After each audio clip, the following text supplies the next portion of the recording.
Before starting, I would like to request everybody to put their microphone and video off. Otherwise, we are having some feedback and we won't be able to conduct it smoothly. Everybody, please turn off their video and audio off. Only the presenters and Vinay sir will be keeping their audio and videos on. Otherwise, all the participants are requested to put their video and audio off. Please, it's a request.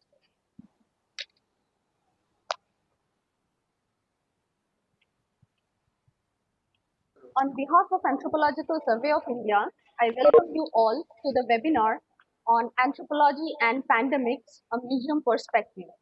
At the outset, I would like to convey my regards on the occasion of International Museum Day. Unlike other years, this year is special as the world is locked and humanity is fighting against a negligible virus. But academic discourses are beyond any kind of lockdown. And thanks to the digital media and innovations that we are still continuing to gather our knowledge. This webinar aims to learn how museum and anthropology can help understand a pandemic and the ways to combat with such a situation. Today, we have with us our director, Professor Vinay Kumar Srivastava, and many other dignitaries. Now, without wasting any time, I would like to request our head of office, Dr. Ratna Dhar, to present her welcome address.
What will you no, no audio? Hello, can you hear me now? Can you hear me now? Ratna ji, Ji, sir. Ratna ji, good morning. Good morning, sir. You will have to read your entire thing again. Okay, sir. There was no audio. So please, please. So perhaps we'll have to begin. I'm so sorry, but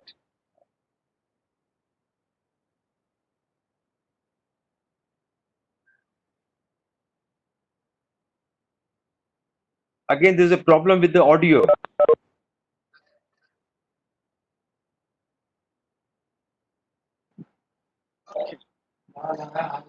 Good morning. Yeah. Good morning to you. Srivastava, Director, Anthropological Survey of India, Dr. Shashi Kumar, Dr. S.B. Roy, Dr. Umesh Kumar, heads of offices from Anthropological Survey of India, esteemed colleagues from different universities, and dear colleagues of Anthropological Survey of India, scholars and students, media, the Live Nagpur, Hitwad, Dainik Bhaskar, and ladies and gentlemen. This is a new normal to us. We are passing through a strange phase, adapting ourselves to a new way of life. Lockdown, masks, sanitizers, physical distancing, online platforms, work from home, and webinars are becoming part of our new normal. Ever since the virus has hit the headlines and declared as public health emergencies of international concern by WHO and later as pandemic, on 11th of March, we have seen various kinds of responses from common man, health workers, doctors, traders, laborers, and construction workers, as well as from government of different countries. As the time and real emergency unfolds, we find terrible incidents of stigma and fear of disease, along with the issues of healthcare, food security, and economic security. In spite of these events, we find that they also offer hopeful stories. The stories about the capacities of those who are in the containment zones, how people are responding and dealing with pandemics, uh, the untiring and dedicated workload of the doctors, health workers, police, and many others. The past experiences of epidemics world over has shown that uh, how anthropologists can help support the economic responses. In past few years, the outbreak of Ebola virus disease in West of Africa and Democratic Republic of Congo has vividly illustrated that how the discipline of anthropology provided critical input to the epidemic preparedness and responses, as well as other health emergencies and humanitarian crises. In fact, the platforms from United Nations, it was put that the networks and platforms of applied anthropologists are key, and several of those were made available in 2014-16 West Africa Ebola outbreak. They further said that it is inevitable that applied and adapted anthropological capacities will be in greater demand in infectious disease outbreaks and many other situations to come. There are evidences that this subject has potentials to save lives, humanize the economic, epidemic response, and mitigate the disruptive socio-economic and psychosocial burdens associated with the outbreaks. Zonal anthropological museums of anthropological survey are the center of communication. While communicating the public on our cultural heritage, they also reach the people in disseminating our research outputs to the public and creating awareness to the public issues. Under the circumstances, the museums being a place of communication, it is necessary to understand how far anthropological museums can help the public make sense of the pandemic. We are eager to know how museums are responding to the pandemic situations. All our zonal anthropological museums are closed.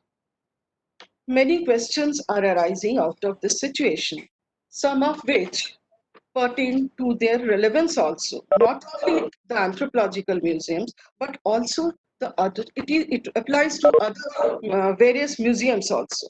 How best the museums can remain relevant if people cannot visit them, and what their role might be in post-COVID situation.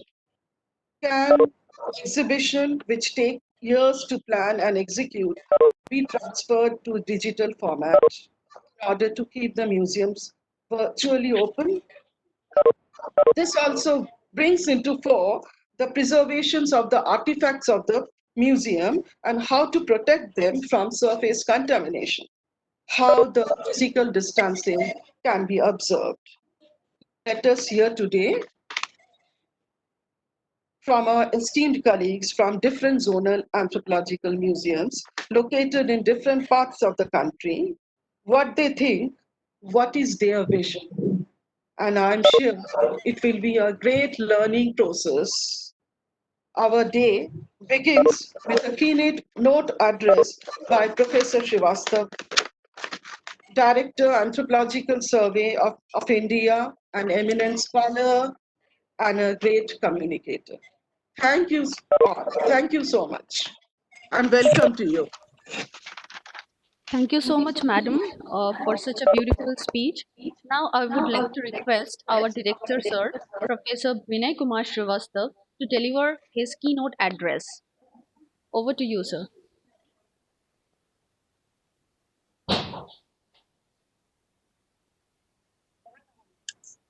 Good morning to all of you.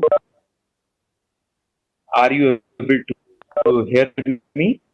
Uh, yes, sir, you're audible. Is the audio clear? Yes, sir, audio is clear. Hello? Audio is clear, sir. Are you able to hear me? Yes, sir. And also, are you able to see me also? Yeah, So sir. good morning to all of you, and I wish you all the best. My regards to you, and I wish you a very healthy, excellent, wholesome living. Dr. Ratnadhar just drew our attention to these times which are very different. The new normal, as she said, this is a term which is now coming into currency. And this is a good topic you have thought of, that looking at how anthropological museums are responding or are supposed to respond to the pandemic. And so this is a good topic, anthropology and pandemic, and how museums will respond to this. Now, as you know, and I'm very proud of saying this, that Anthropological Survey of India has excellent museums. You all know that the museum at Andaman and Nicobar Islands in Port Blair is one of the oft visited museums. So is the museum in Jagdalpur. And the other museums are equally very popular and are visited. Our museum staff is very motivated. They do a lot of work, and they have always been learning about new techniques and new theoretical perspectives concerning the museum.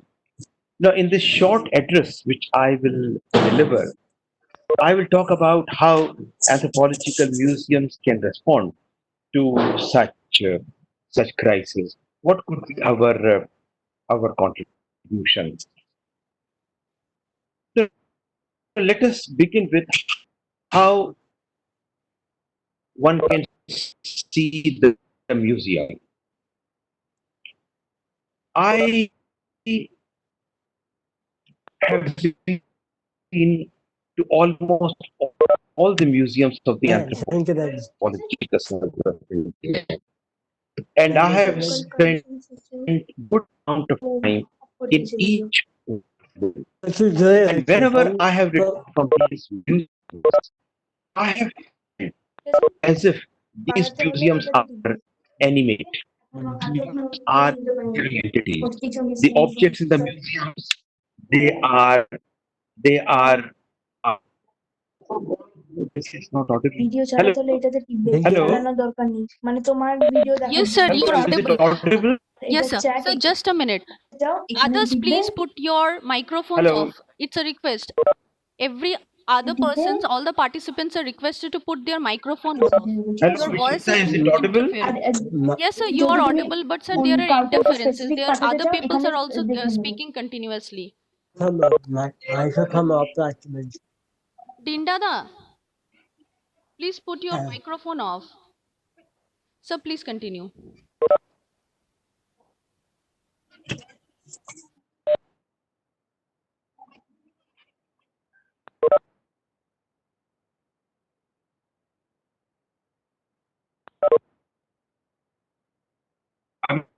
Vishita, Sir, sir, your network I think is poor, but you are audible. You can continue.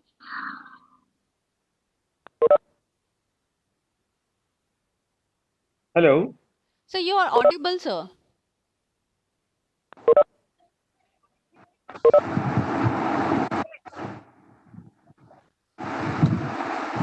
I can continue. Yes, Yes, sir, you you. can continue, sir. Please. On my You can continue. on my screen, I am messages of a large number of people who say it is not audible. No, sir, you're audible. It's their I network think if connectivity. Otherwise, you're audible.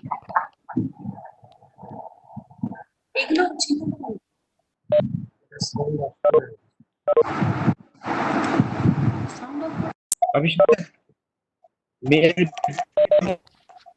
Well, please go close the audio. Didabrata, close the all audio right, first. all right, okay. So, please ask participants. This is my earnest request to all of you. Not post mails on my screen. Yes, please switch on all the audios and just because there are problems of network connection. Okay, so uh, so I like to continue that um, that well, I was telling about the Survey of India, and I have always felt these museums can be conceptualized as a community of material objects. I've used the word community, a community of material objects.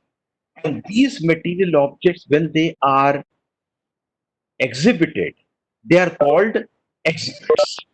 So perhaps we can define a museum as, as a community of exhibits. So when we use the word community, it means that one object is in relationship with the other object. The objects are communicating among them. One object is interacting with the other object, and therefore, in an antique shop, there is, you can say, there is an assemblage of things, and these things are just lying. Each thing is existing in isolation with respect to the other thing. What happens in the museum is that all these things they come a story, a story within the museum. How all these things are, are interrelated, and there's an underlying idea. There's an underlying story which goes on. So anyone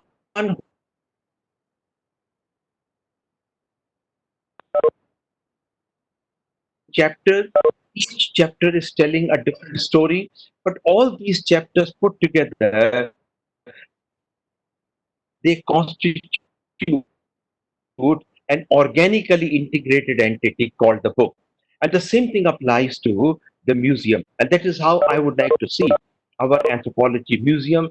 These museums are sometimes also known as ethnographic museum.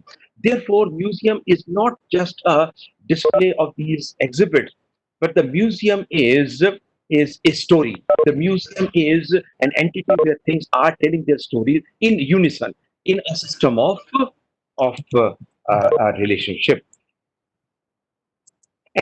And in the same spirit, we have planned our museum. And if you, say, for example, if you look at the Nagpur Museum, which I think is one of the outstanding culture, you find all these things are interconnected. In a similar fashion, if you look at the Andaman Museum, which I think is one of the finest museums we have, is that we learn a lot about the living of the people who are known as particularly vulnerable tribal groups. At the same time, how these people have been interacting with the outside world. So a visit to the museum is a learning experience. You emerge from the museum after knowing about so many things. And this is where the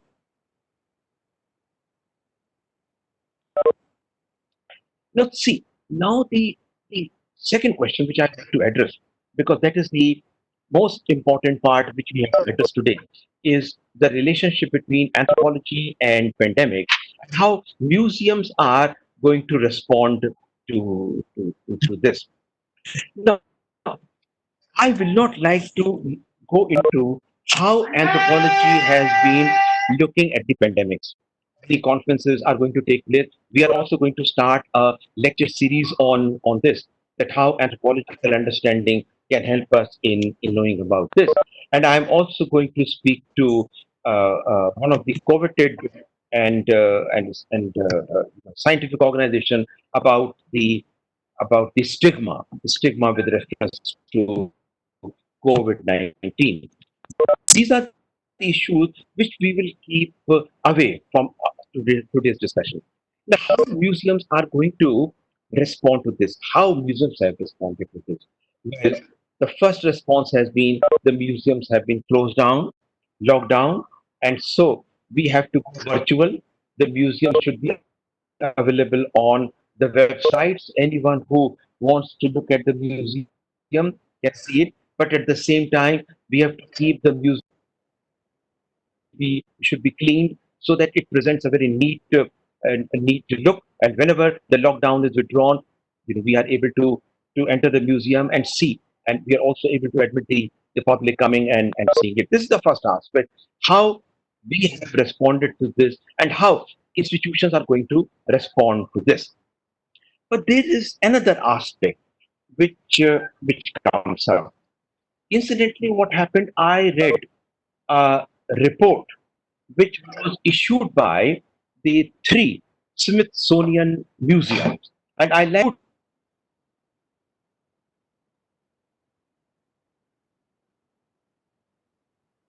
to this.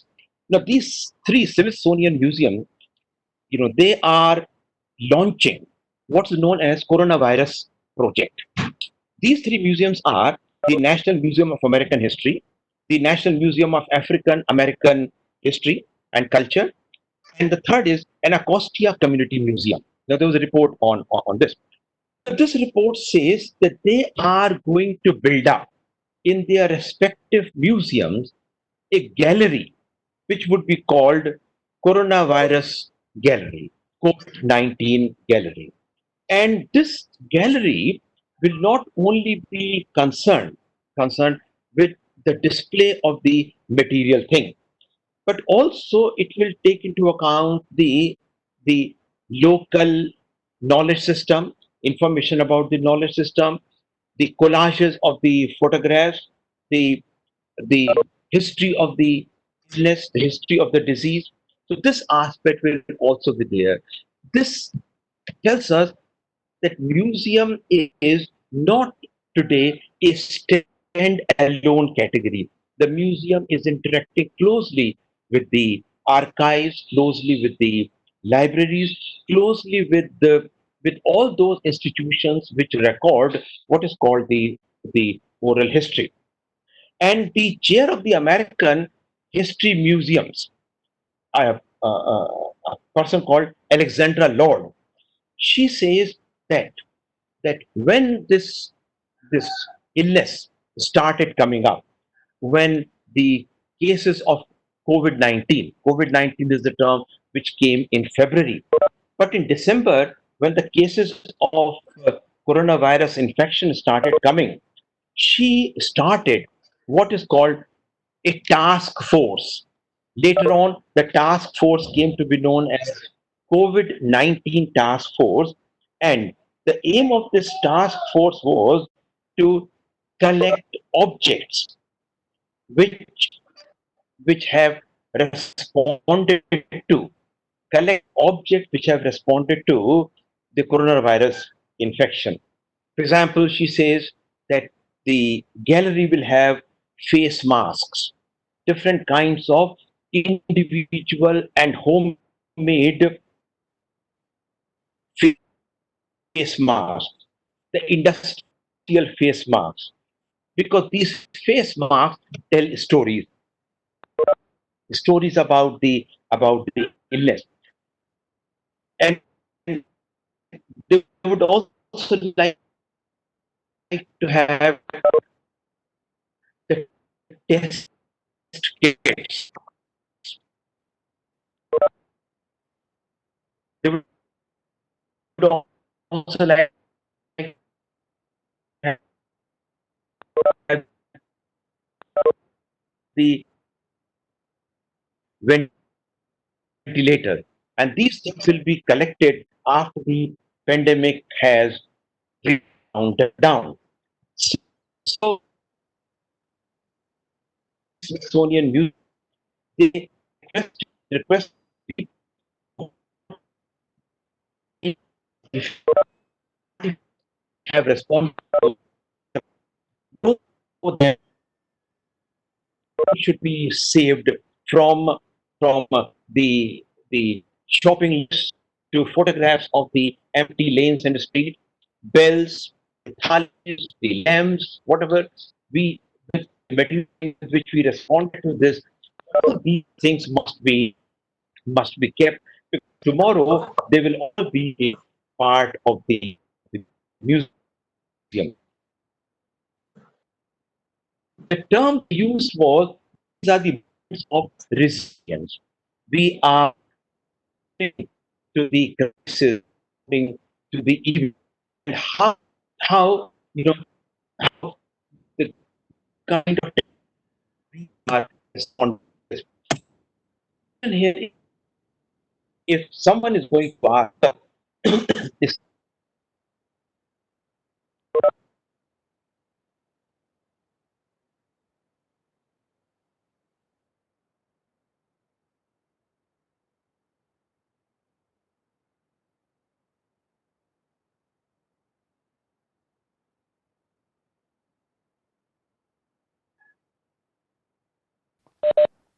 Sir, your audio went off.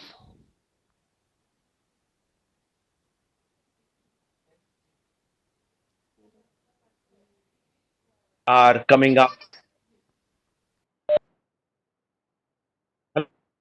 Hello. We are not audible to your voice, sir. Uh,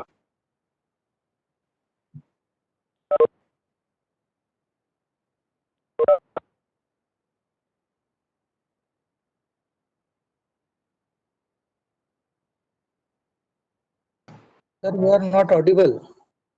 Please let the host handle it. Everybody is requested. Please don't interfere.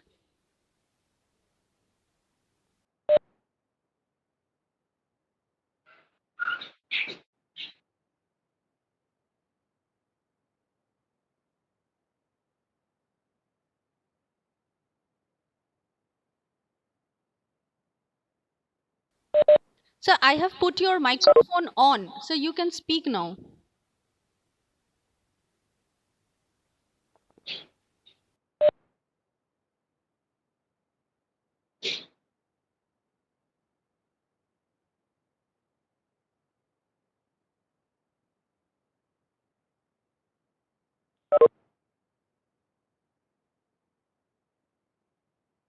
this glitch could be solved. Huh? Okay. So the second response, so the first response is that how to respond to this lockdown, and the second one is thinking in terms of a collection of the pandemic object. This has happened in the past as well. Dr. Ratnadhar spoke about the Ebola, and so some little museums have come, little galleries have come, responding to the crisis. The basic question here is that tomorrow, when uh, when the when the new generation is going to ask us that how did we respond to this, that we should be able to provide a substantial answer to this. Now, one of the questions which could be of some relevance to us, it could it could be how tribal communities have responded, since this happens to be one of our specializations. So one can one can think uh, of this issue, how tribal communities have responded to this. I remember when close to 10 cases of COVID-19 were were found from Andaman and Nicobar Islands. Immediately, the newspapers started ringing me up, and they must have rung up other people in the office, asking them that what would be the impact of this on the tribal communities in Andaman and Nicobar Island. And some of the reports came. So these kinds of newspaper cuttings, they can always be collected, and they can constitute some type of a little gallery in our own museum. How we have responded to this kind of a pandemic. I'm not suggesting that we should take up a wholesale project, because this will be a bigger thing. A larger project will require a lot of work, and perhaps because of this, we may deflect from our own specialization. However, the question remains the question remains that that how these communities have responded, and what we thought how these communities would respond, how tribal community would respond to this. And for this, my suggestion will be that at your own local level, regional level, whatever you have been able to collect on this, what are called the traces of human interaction, just collect them. But tomorrow they will be a very valuable thing. I just give you an example. Yesterday, I saw an obituary of a person uh, whose last rites were performed just a day before, and at the bottom of this obituary was written, "No prayer meeting would be held." Okay, so implying thereby, whichever condolence messages you want to give, please send on WhatsApp or some other thing. Now, this kind of an obituarial advertisement or obituarial note is very valuable for future research, because they are all responding to the crisis. So just take care of the tribal material, and you can bring it together. I also read in the newspaper about the masks which some of the tribal communities have manufactured on their own, from their own indigenous and local resources. Now these, at this point in time, when, of course, as you know, field work is not possible, perhaps you could keep in your list the names of these tribal communities, and obviously the information will come from the newspaper, from social media, names of these tribal communities. And tomorrow, when our field work begins, then we can go and collect those masks which these communities prepare to respond to this, and any kind of an medical practice these communities thought of, because this crisis, this pandemic is different from the other pandemics which have taken place in history. And I think one of the most important aspects in this pandemic, and I'm sure those who are doing research on this, they have this in mind. Most important aspect in this pandemic is lot of research which has started. In fact, as you know, that it was on 9th of January that the coronavirus was isolated. And if my memory is not wrong, on 11th January, the entire genomic sequence was known. The Chinese scientists had arrived at the entire genomic sequence, and this genomic sequence was known to the world. And the mass media has played a very important role in in bringing the entire infection, the entire COVID-19 at the center. I cannot think of any community in the country, barring those communities which are totally uncontacted. I cannot think of any community which does not know what kind of a thing is happening. After all, the television shares the pictures of this, newspapers tell, people talk about it. There are a lot of material available on what has come to be known as the walking class. Walking class is the term which is being used for the Mazdoor class. So information is going to the people, and obviously people in their own indigenous ways, in their own ways, are responding to these crises. Now, these responses, which are indigenous, these responses which are happening at their own level, whether these responses are in terms of religious aspects or these responses are in terms of the material aspect, all this information will be very valuable. So, right now, what we can do, we can collect material largely from the newspapers and the social media side, newspapers and other side, on how tribal communities have been responding to COVID-19. Keep a record of the names of the community. I am also doing this. And tomorrow, when a new normal emerges, and in this new normal, we are able to travel, we have not to just rely on cyber ethnography, but we can do the true ethnography when we can go and live with the people. Then we will collect all these things, and build up some kind of a gallery to show how these small communities have responded to this.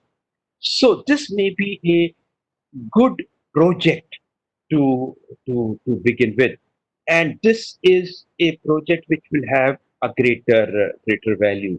Now, when we start our lecture series, which Dr. Sikdar from Mysore is coordinating, then we will bring in more of these aspects.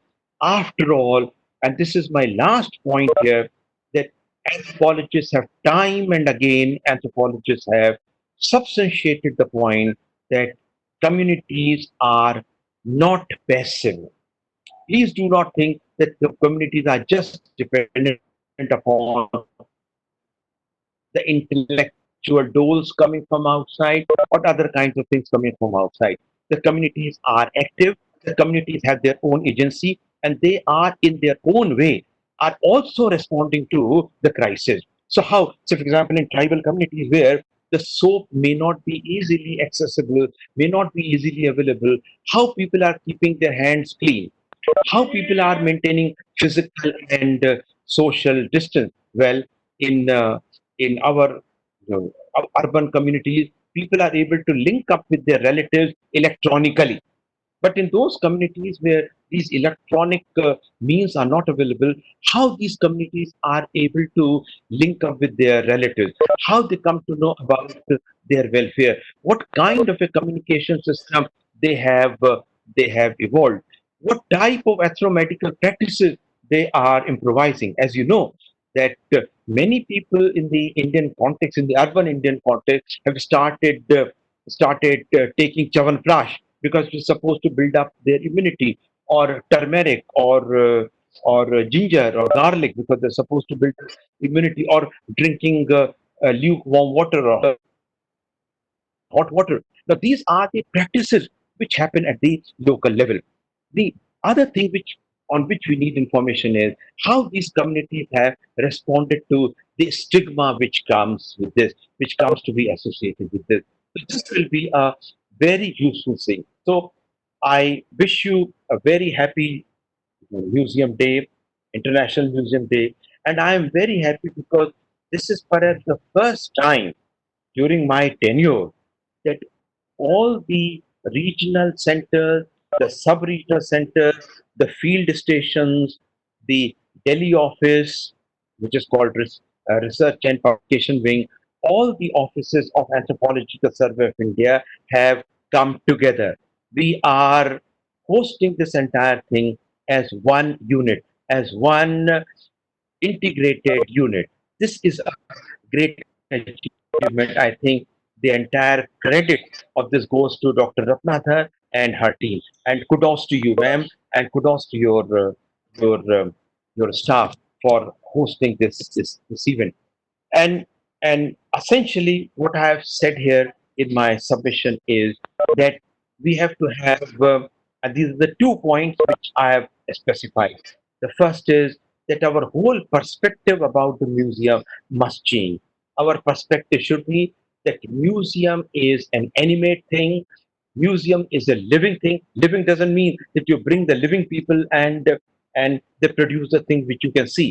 Living in the sense that these objects are telling their story, and we must listen to that story. And we should look at the museum as some kind of a book, as some kind of a text, as some kind of an integrated thing. That's the first thing. And therefore, in every museum, there has to be an underlying story. And the story should not be written down. The story should be woven in such a manner that whosoever comes to the museum is able to discover the story as he or she goes around. I mean, you can discover this in Port Blair.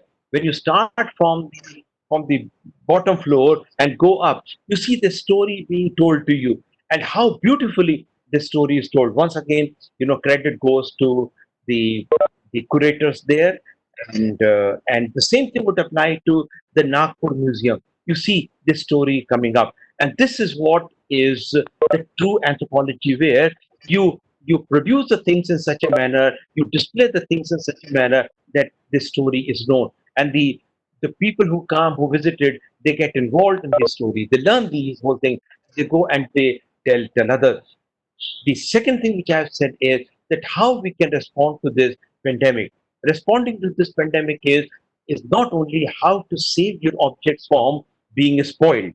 That's the first thing. Of course, we have to see that, and how to go virtual, how to bring the museum to the internet. But second thing is how, in a meaningful way, and how, in our own microcosmic perspective, how we can respond to this.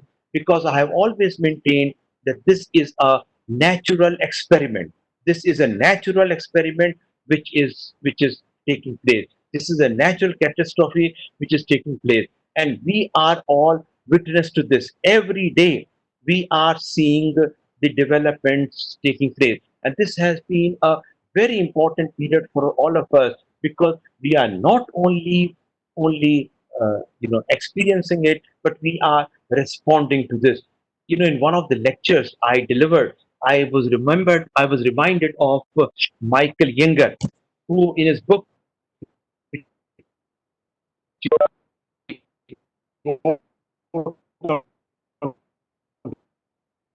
religion, he said that human beings, they not only solve the crisis, but they also you know they collect all this information for the posterity. In our own simple way, we can look at how these communities have responded to this crisis. And the material pertaining to this will be collected after the lockdown is withdrawn and we are able to carry out our field work. And we can have small galleries, perhaps in one or two museums, or perhaps in all museums, how these communities have responded to this. We can always collect the oral histories of the people, we can collect their life history accounts with respect to this. So here in this case, the COVID-19 becomes the independent variable, the communities become the dependent variable, and there's a dialectical relationship between these two. And we have to document this, and we will do it. I wish you all the best. I wish that you all live happy, healthy, and lead a wholesome life, as I said in the beginning, and do our work. We have to finish so many of our reports that we do it, and emerge as one of the leading centers of anthropological research in the world. Thank you very much. Thank you so much, sir, for Thank enlightening us. you, Ratna ma'am. Thank you, sir. So we have received a lot number of comments and regards to. So thank you, sir. I'm Ratna speaking. Ratna ji. So thank you, sir. It was such a wonderful lecture. We learned a lot, sir.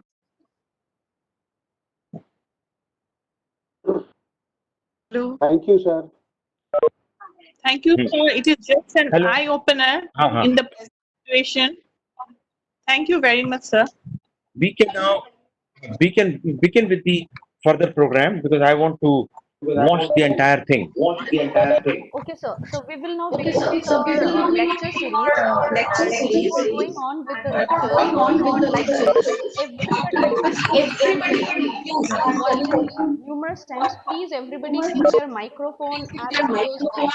We are getting a lot number of feedback, and we are unable to hear the actual lecture. Everybody is requested to put off their microphones, and please do also put switch off your videos. And if you have any question, any queries, put in the chat box. And during the interactive session, Hello, we'll be Ratna ji. putting. Sir, Hello, जी sir जी hello, sir Ratna ji. जी Ratna ji, sir please, जी sir please mute all the mics. Please mute all the yes mics. sir sir, I yes am sir doing yes You know, sir it time and so we again. are doing but they are again they please. हाँ. some of them are again putting their mics on sir. We just request everyone to kindly put off your audio as well as video. It's a request. Please bear with us. Otherwise, you can mute from your end. Yes, Because sir. this creates a lot of confusion. You're not able to hear anything. So from my Yeah. end, sir, I am muting everybody, and they are unmuting them. So anybody, if anybody has any kind of queries, please put in the chat box. And whenever we ask if you have a different suggestion, then only put on your microphone. Otherwise, please put off your microphone. And if you are logged out due to any kind of technical glitches, please try reconnecting. We will now begin with our technical session. Hello, Ratna ji. Ji, Ratna sir. ji. Ji, sir. Ratna ji, please tell them. Please tell them to mute their mics and not to speak. Listen to the Yes, sir. later Yes, program. sir. There's so many people are Yes, sir. going to speak. Yes, Huh? sir. We are doing that, sir. Yeah. But this cacophony is disturbing. So I am muting everybody and we are unmuting themselves. What to do, sir? Please, everybody is requested to put off their microphone and videos off. So let's begin with our lecture series. Our first lecture will be delivered by Siddhartha Sheth. Siddhartha Sheth is working as an assistant keeper in Anthropological Survey of India, Northeastern Regional Center, Shillong, and he has served Andaman and Nicobar Islands as research associate from 2010 to 2017. During his posting, he has conducted various field works among different communities of Andaman and Nicobar Islands, and he has performed his duty as officer in charge of Zonal Anthropological Museum Port Blair. Siddhartha has successfully completed the 2015-16 Vivekananda Memorial Program for Museum Excellence at the Art Institute of Chicago, USA. Now, I would like to request Siddhartha Sheth to please deliver his lecture. Hello. Yeah, Hello. just a minute. You are audible and visible. Yeah, I have Yes. focused on you. You can start with your lecture. Thank you. Can you hear me? Yeah, you are perfectly Hello. audible and visible. You can start with your. Thank you. Thank you. Good morning, everyone. Good morning, sir. Respected our director, sir. Today today is the 18th May, and today is the International Museum Day. So every year we are celebrating the Museum Day in our museum in different way. Even year 1977, ICOM has organized International Museum Day, which represent a unique moment for the international museum community. But today, due to corona virus pandemic, we are unable to move out, and we are unable to do anything. So, what thing we will do? Actually, what strategy we will take in our museum when everything is under a lockdown. What is the impact? So uh, I want to say that the impact of COVID-19 on museum. The COVID-19 pandemic had a sudden and substantial impact on the museum. The global health crisis and the uncertainty resulting from its effect the operations. By March 2020, across the world, most of the museums had been indefinitely closed with their exhibitions, events, and performance. Even in India on 22nd March, government of India decided to completely lock down. Even till date, it is going on. As a result, but about 5 to 7% of the world's museums are currently shuttered because of the coronavirus pandemic. We know the reason, and many museums has been hello, hello, hello.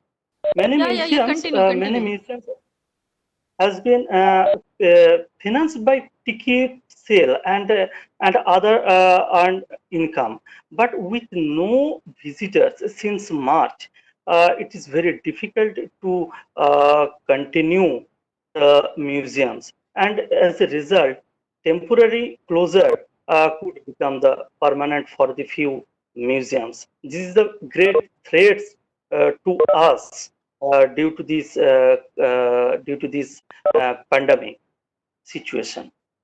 So many things is coming to social media, news, uh, and thing is that the impact on the tribal community.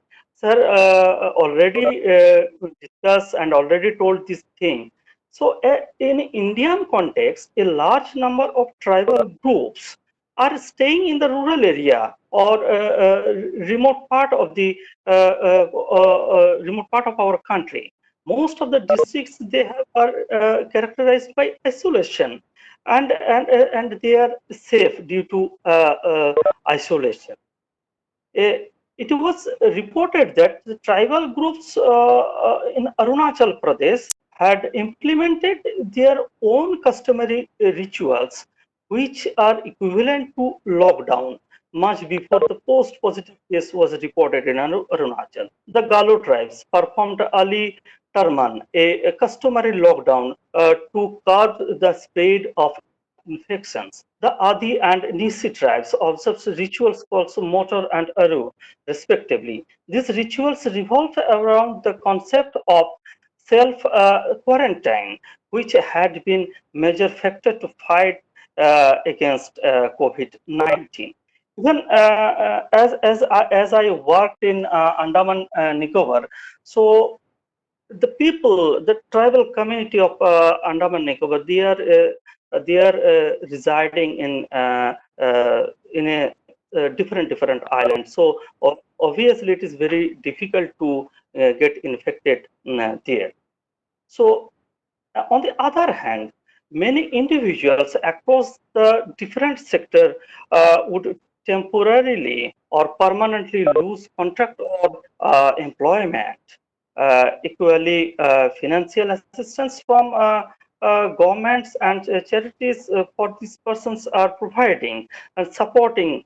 The public demand for cultural activities was expected to return in this after the lockdown, but at an unknown time and with the assumption that different kinds of experience would be popular. So post COVID-19, what will be the post COVID-19 strategy for our museum? We know for the uncertain days, our museums are closed. So what action we will take? So I want to discuss very little things. So first thing is that secure our own safety and well-being. So the security of our museum and the safety and well-being of your own staffs should be your top priority. You need them as much as they need to get through the difficult time. Uh, Second is follow the recommendations of governmental and health institutions. What type of instructions is coming? We must have to follow the instructions. Second thing is that we have to limit our research work within the museum for the time being. When the lockdown will be withdrawn, then we can go to the field. But for the time being, with the very restricted way, we have to conduct our research work within the museum. We After the lockdown, people will come to the museum and museum will be open, and I hope all the situations will be like earlier. So entry gate and exit gate, the other area inside the museum must be sanitized properly time to time, and online ticketing system will be more helpful for the situation. I mean, after the lockdown situation, to avoid the crowd and gathering.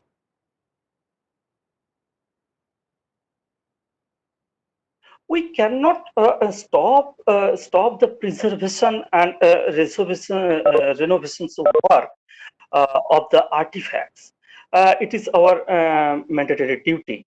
And thing is that we have to do this work physically, and also keep in mind the instructions of the health department, and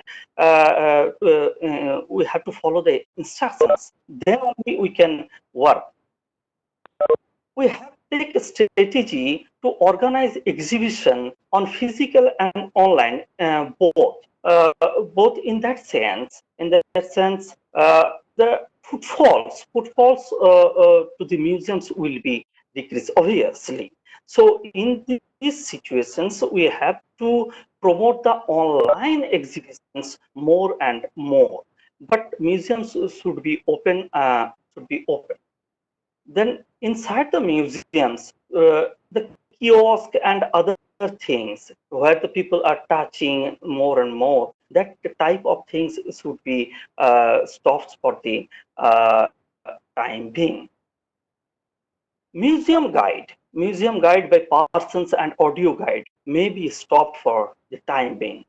Gallery talk, film shows. Film shows may be the films may be uploaded on website. Library access in the museums may be limited to the avoid the gathering. Lectures, demonstrations, workshop, conference, seminar must be organized on online to avoid the gathering and all these things. Museum outreach programs may be stopped for the time beings. Training programs may be conducted through the online. Most important things to our museums, that is the visits by the students. So group of students may not be allowed, and online membership may be provided to them to get more information about the museum's artifacts and research activities and research papers properly. Events, programs may be stopped. Publications as much as possible on online. in the connections we may publish in view of the rural people, as there is much more connections with the people with us through our intensive field work and rapport, and for the other visitors who has already visited our museums, we have their contact number and we can request them to provide their view on the respective topics. Mm. Ecotourism, eco museums related activities may be stopped for the time being. So the present situation, in the present situations, our activity, that the physical activities in the museum, the gathering, that footfalls, and all these things, it will be decreased, and we have to more dependent on the virtual museum. So first thing is that we have to put our collections and details to the online. For several years, museums already is doing and sharing the collections, uploading in the online. Uh, Inline. Open access is a powerful tool to empower our audience. Audience means our visitors. The COVID-19 health crisis is pushing more and more us to dematerialize our collection. That means we have to upload all these things. We have to depend on these things on online. We have to organize virtual tours. Many museums are doing all these things already. Many reports are coming, news are coming, how the museums are doing all these things. Even Pinterest, uh, Twitter account, postcards, all these things, the hashtags, all these things we have to apply to contact to keep contact to our audience, to provide the proper content to the visitors. Different type of online programs, the quiz contest, we can do through the online. But thing is that for digital platform, digital literacy and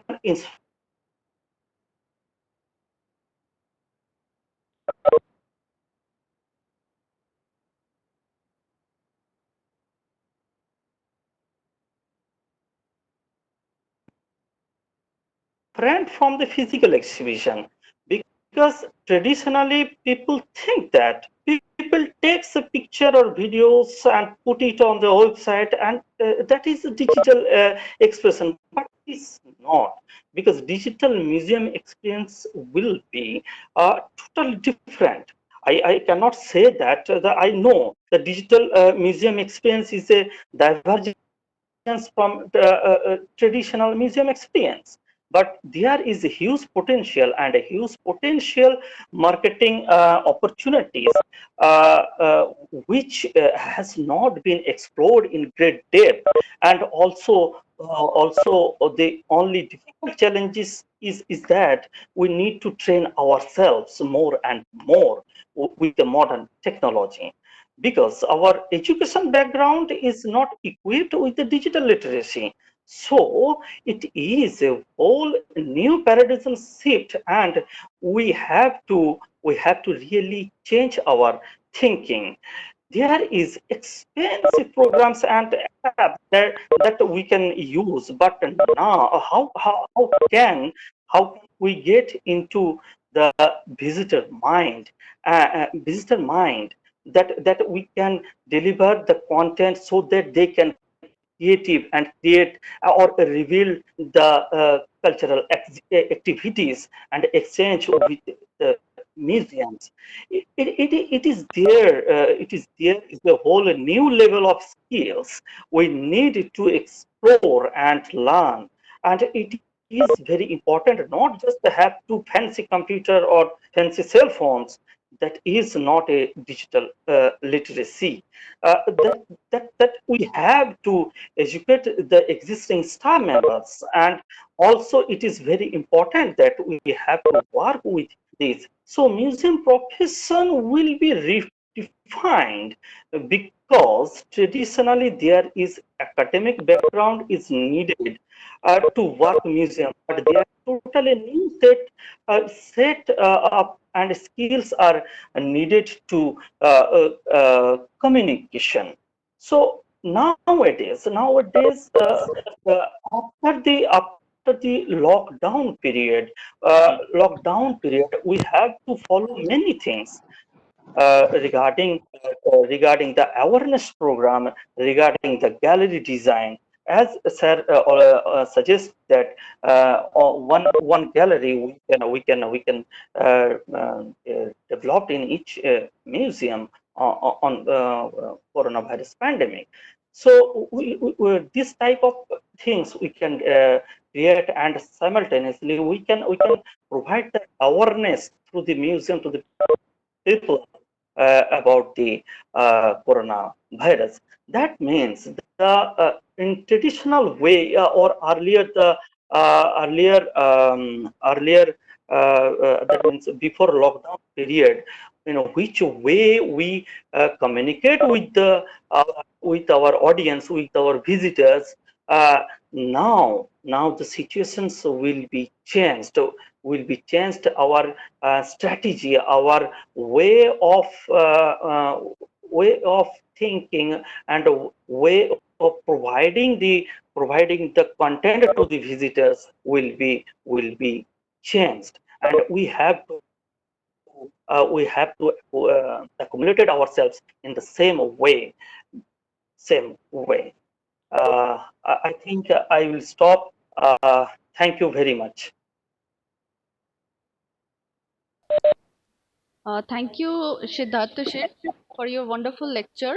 We will be having an interactive session at the end of all the lectures. Hmm. So I would like to request now I would like to request Sanjay Shukla ji to deliver his lecture. And before he begins, I would like to introduce him. You do start, huh? Just a minute, sir. हाँ, आपका audio video on है.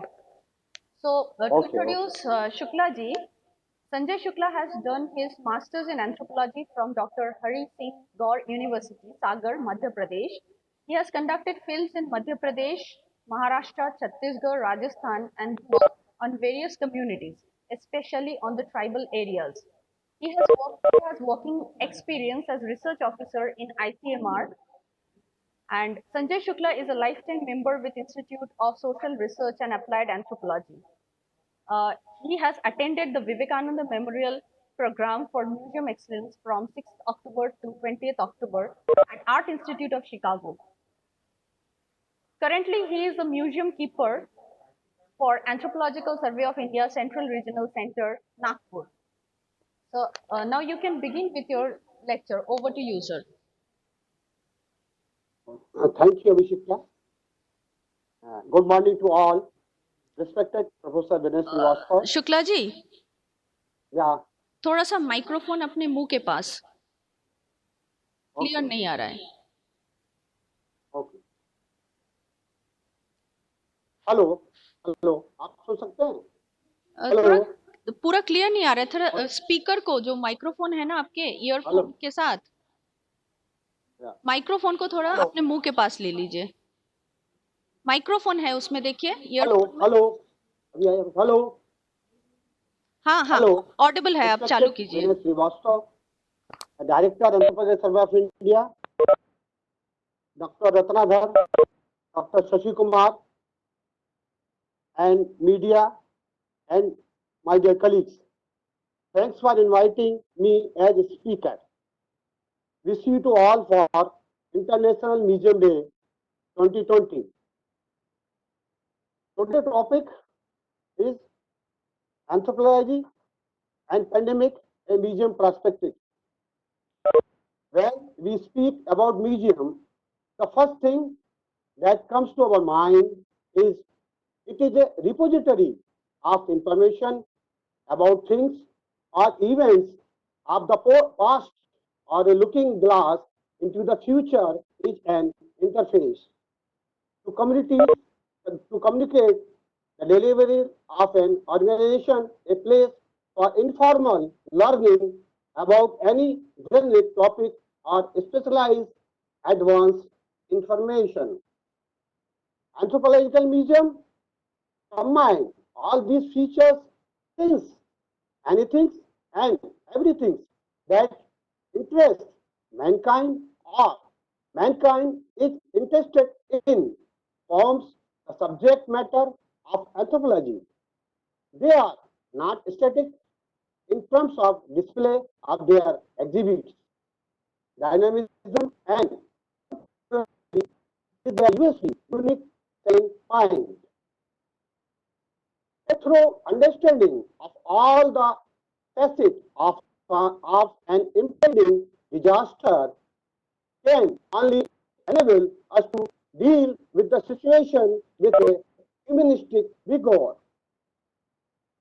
The description, now I will talk about the role of museum. The description in the normal life of general public brought about by the coronavirus in the form of COVID-19 pandemic is unprecedented at global level in a past World War II scenarios. The fear, confusion, and uncertainty the disease has created among the general public, the healthcare professional, the manager of public resources, development activists, the government, international bodies that oversees intergovernmental dealing in trade, economy, and cultural ties for such a long time has brought the whole world into a virtual standstill. Henceforth, the world timeline will probably be divided into pre-COVID-19 and post-COVID-19. The role of museum, particularly the Anthropological Museum, has vital roles to play in disseminating the information from historical, biological, epidemiological perspective about the nature and causes for the pandemic in general and COVID-19 in particular. Since the affected targets are humans for the COVID-19, it has ethnic and cultural dimension also in understanding and reacting to the severity of the disease and adopting the mechanism to control it. The travels of people of various socioeconomic substrata in a local, regional, national, and international perspective of unprecedented complexity in dealing with the human suffering at basic survival, psychological and interpersonal social relation. Anthropological Museum can plan an exhibition dealing with all those aspects, giving a rational and scientific understanding of these issues. Some of the aspects they deal with can be as under. Now I will talk about the historical aspect. The dimensional differences in classifying a disease, whether endemic, epidemic, or pandemic, in terms of the outbreak, scale, and spread, can be depicted pictorially with various examples like the HIV, AIDS, cholera, Ebola virus disease, influenza, tuberculosis, and Zika. Prior to the outbreak of COVID-19, world has experienced of the above disease in a severe magnitude in various geographical settings. Cross-cultural perception of these diseases in a temporal framework and their standing against proven scientific evolution can offer better preparedness in dealing with cultural conflict and social tension. Then now I will talk about the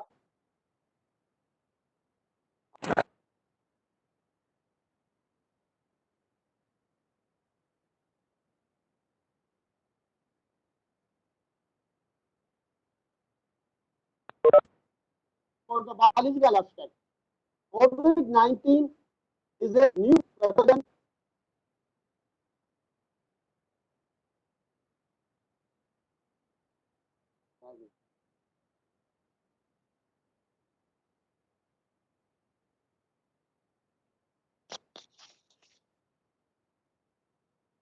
ये phone साले परेशान कर रहे हैं ना phone hello hello okay I will continue now I will talk about biological aspect COVID-19 is a new pathogen and belongs to the influenza class virus which are prevalent since ages and has also caused fatalities in various geographical areas.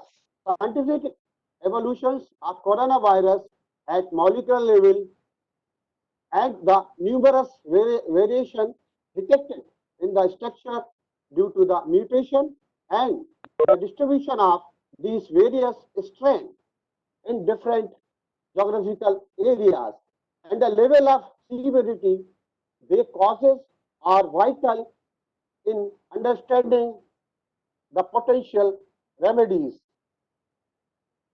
This information also will be necessary to formulate generic strategy in developing vaccines detailed to the extent possible about all the scientific data generated on COVID-19 causing virus strain if properly disseminated, prepare the general public to a national perspective without a fear, psychosis about the this detail about the virus through diagram and animation, the various stages of entry and proliferation of the virus inside the body can be planned.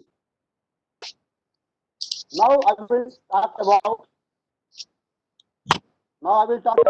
management vital differences in a conquering any adversity is planning, proper planning in containment and strategies to eliminate the strategies to be adopted require a cohesive policy formulation, collaboration, effort from the various stakeholders, including the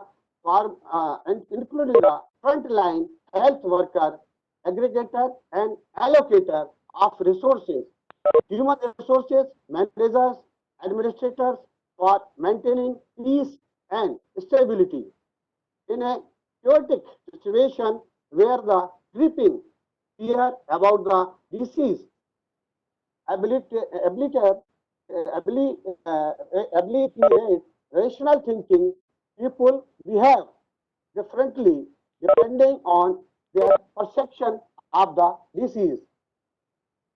Some may adhere strictly to the advice given to them about the hygienic aspect and do and don't, while others may think these suggestions useless imposition on their freedom.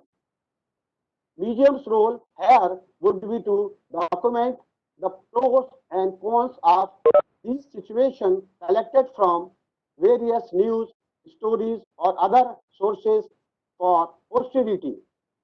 If such stories have already been a part of their repository in connection with previous epidemic, and if the museum is planning an online version of the exhibition, these can be projected.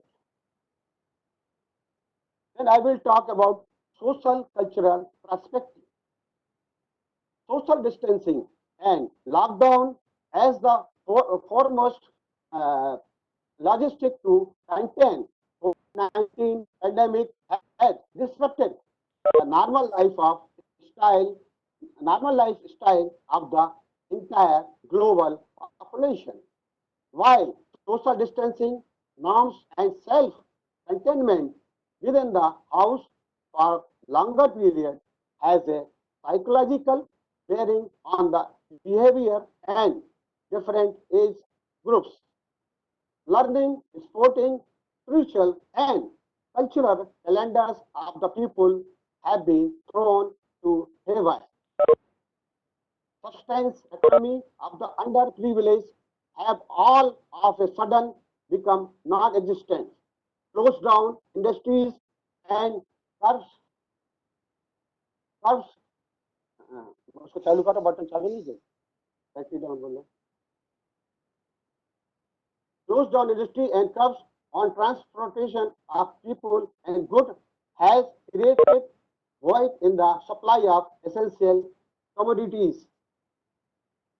Global economy has entered into an abyss with an uncertainty about resumption, rural-urban interdependence in the labor market, and the resulting economic activities has been put under stress. The exodus of migrant labor, ether to be agent of cross-cultural amalgamation from the alliance area has revealed the harsh realities of economics imbalance, interdependence of global economies. This study depicted as pictorial story or documentary to apprise these aspects can be planned. The hardship faced by the people were unforeseen and never experienced in the post-independence period. The effort of the administration in dealing with the issues reflect a learning curve as and when the situation arises.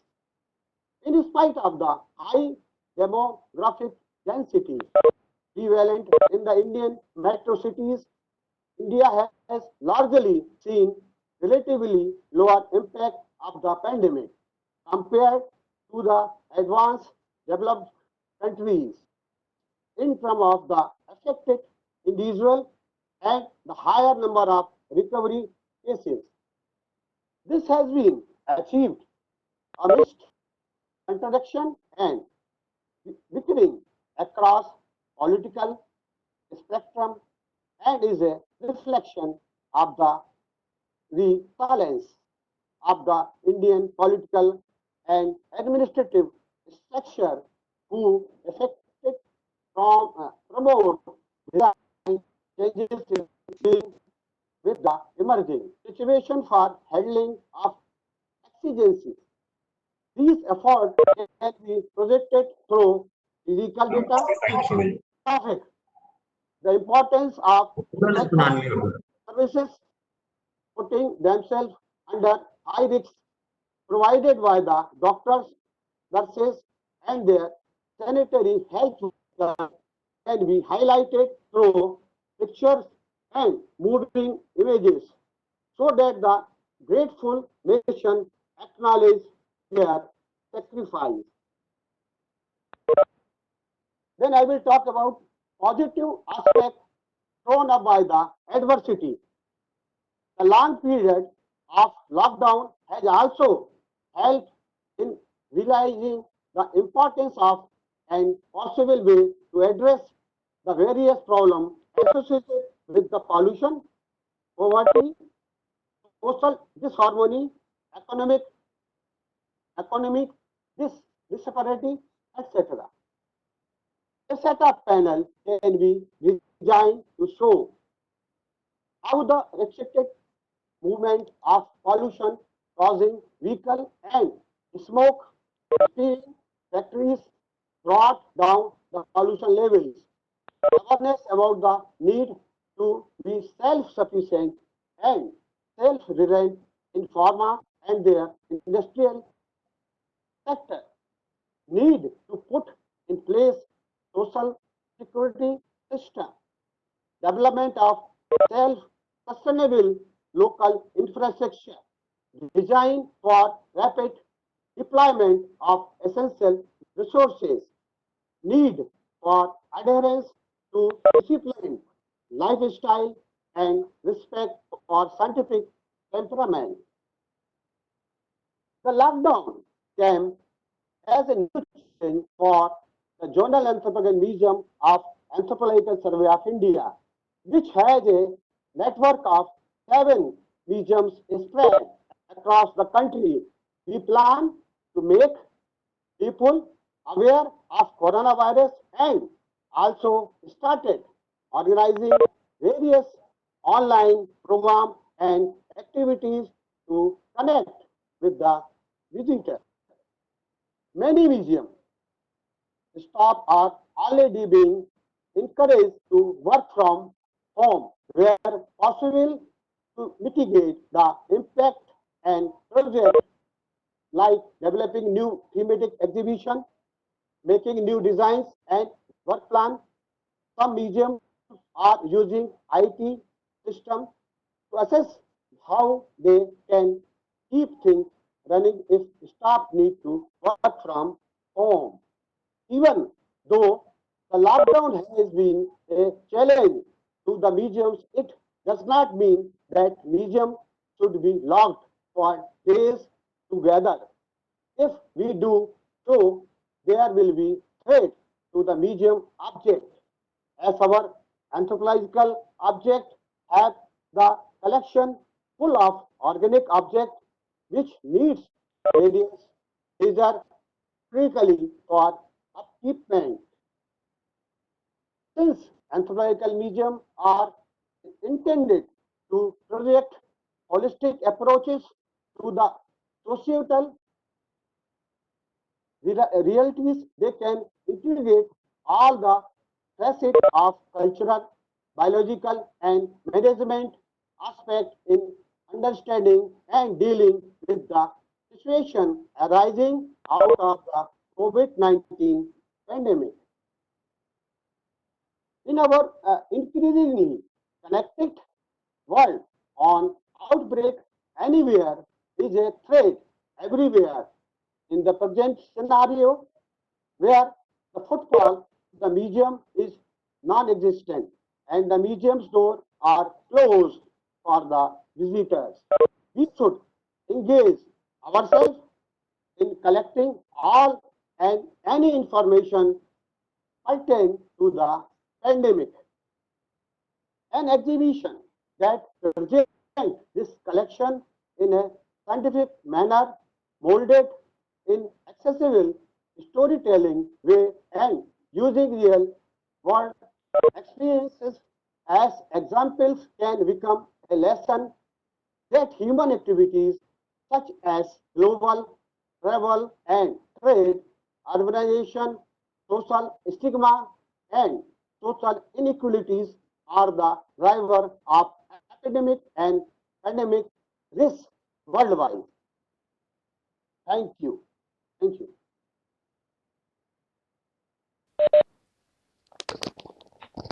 Hello. Thank you. Hello. Yeah. Thank you, Shuklaji, for your deliberation. And we have gathered some of the comments and questions regarding Siddhartha Sheth and Sanjay Shuklaji's lecture. We will be having a discussion at the end of all the lectures. So Okay. Okay. now we would like to request Sudarshan Vaidya ji.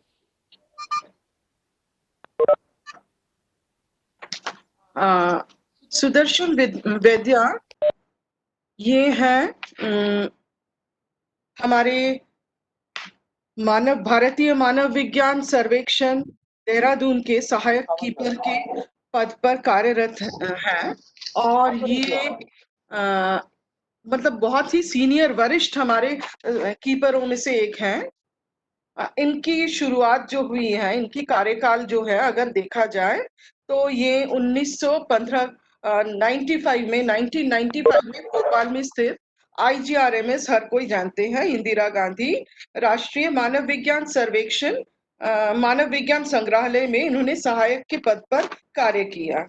इस दौरान वो उन्होंने जो इनका जो अहम कार्य था, उस कार्य में इन्होंने मध्य प्रदेश की मंडला जिले की गोंड जनजाति में प्रचलित वाना वाद्य यंत्र के साथ बोले जाने वाली लोक कथा के प्रसंगों को श्रव्य माध्यम में संरक्षित करने का इनको सुअवसर प्राप्त हुआ था। तो ये IGRMS से भारतीय मानव विज्ञान सर्वेक्षण में आए और इनकी जो एक्सपर्टीज थी वहां पर, उस एक्सपर्टीज को हम लोग जानेंगे इनके साथ। और ये है पंडित रविशंकर शुक्ल विश्वविद्यालय से इन्होंने मानव विज्ञान की डिग्री हासिल की है तो शारीरिक मानव विज्ञान से, पर इनकी रुचि रही है मानव विज्ञान सर्वेक्षण के जो हमारे जो म्यूजियम है उन पर इनकी रही है। और ये आज बोलेंगे जो ये महामारी के दौर पर संग्रहालय की भूमिका। सुदर्शन वैद्य जी, आप शुरू कर सकते हैं। अच्छा, आदरणीय निदेशक महोदय एवं डॉक्टर रत्नाधर मैडम एवं समस्त म्यूजियम प्रेमी का मैं अभिनंदन करता हूं। जैसा कि अभी आप सभी जानते हैं कि वर्तमान में जो कोविड-19 महामारी का प्रकोप हमारे मध्य हो रहा है, जिसके कारण हम सामाजिक आर्थिक रूप से न केवल अपने घर में बल्कि पूरे देश एवं विश्व पर इसका प्रभाव पड़ा है। इस संदर्भ में जो हमारे म्यूजियम से वे किस तरह की भूमिका अदा कर सकते हैं, क्योंकि अगर भविष्य में इस तरह की कोई आपदा वगैरह आए तो उसकी तैयारी हम किस तरह से कर सकते हैं, उस विषय पे मैंने पेपर तैयार किया है। एक्चुअली मैं क्षमा चाहूँगा कि मुझे ज़्यादा समय नहीं मिल पाने के कारण इतना अच्छा से डीपली मैं जा नहीं पाया हूँ, कुछ पर्सनल रीजन से। सर्वप्रथम मैं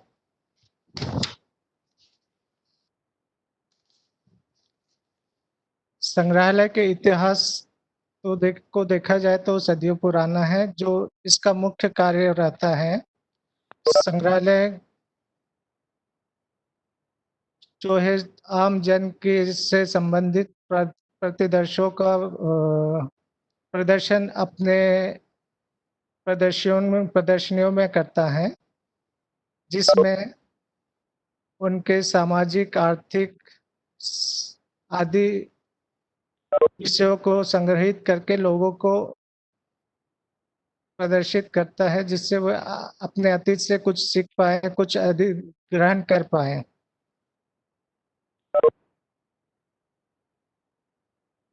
इस समय दुनिया में तेजी से पैर पसार रहे महामारी कोविड-19 कोरोना वायरस ने पूरे विश्व में हाहाकार मचा रखा है। इस रोग के कारण जन सामान्य शारीरिक रूप से बीमार तो हो ही रहे हैं, साथ ही इसकी भयावहता को देखते हुए मानव के मानसिक तौर पर काफी प्रभाव पड़ रहा है,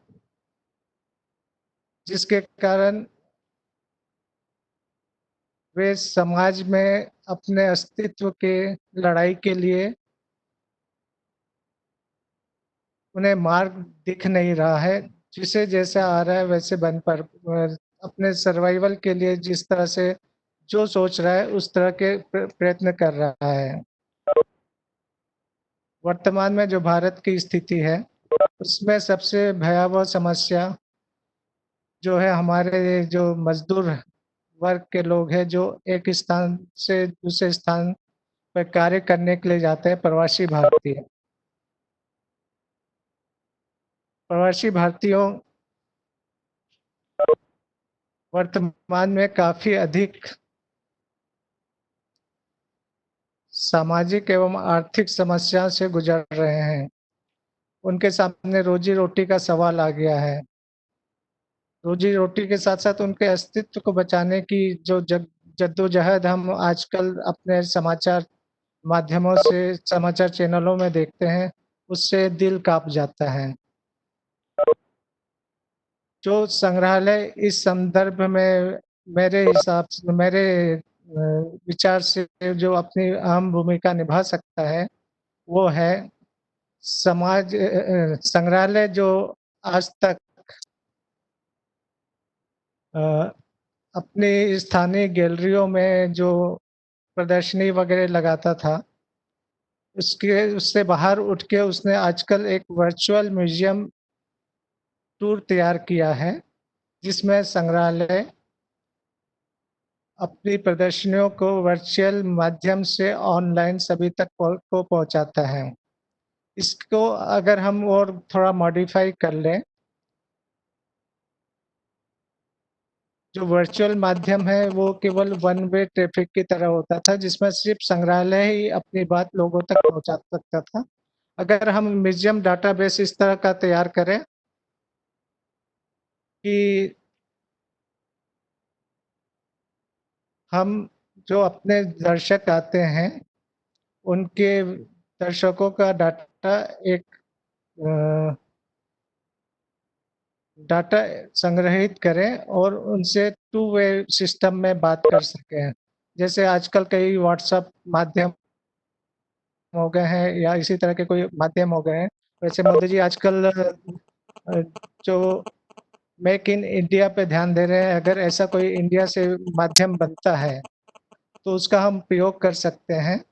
और इसके लिए हमें, जैसे आजकल जो भयावह कोरोना 19 के कारण होने वाली क्षति है, उसको हम प्रदर्शनी के माध्यम से हाईलाइट करके वर्चुअल माध्यम में डालें और उससे होने वाली भयावहता और उसमें कौन-कौन सी सावधानी हम रख सकते हैं और हमें किन-किन गाइडलाइनों का इस्तेमाल करना है, ये सब हम अपने दर्शकों तक पहुंचा पाएँ और इसी तरह दर्शकों का एक वर्ग तैयार करें, जो आगे-आगे हम एक दूसरे को कम्युनिकेट करते जाएँ और एक चेन तरह की बन जाए, तो जिससे हम जो अपना संदेश है से अधिक लोगों तक पहुंचा सकें। इसके लिए मैं मेरा विचार है कि संग्रहालय में हमको अपने कार्य पद्धति में थोड़ा बदलाव करना होगा। एक दर्शकों का डाटाबेस तैयार करना होगा, जिसमें उनके नाम, पता, telephone number, WhatsApp number, Twitter number आदि भी हम आदि का हम डाटा तैयार करें और उनके बीच आपस में कम्युनिकेट करने की कोशिश करें। जो भी प्रदर्शनी के बारे में जो उनके विचार हैं, वो हमें बता सकें और उनकी समस्या हमें बता सकें, जिसको हम फिर से हाईलाइट कर सकें अपनी प्रदर्शनियों में और इस तरह का एक प्रयोग किया जा सकता है। इसके लिए तकनीकी रूप से काफ़ी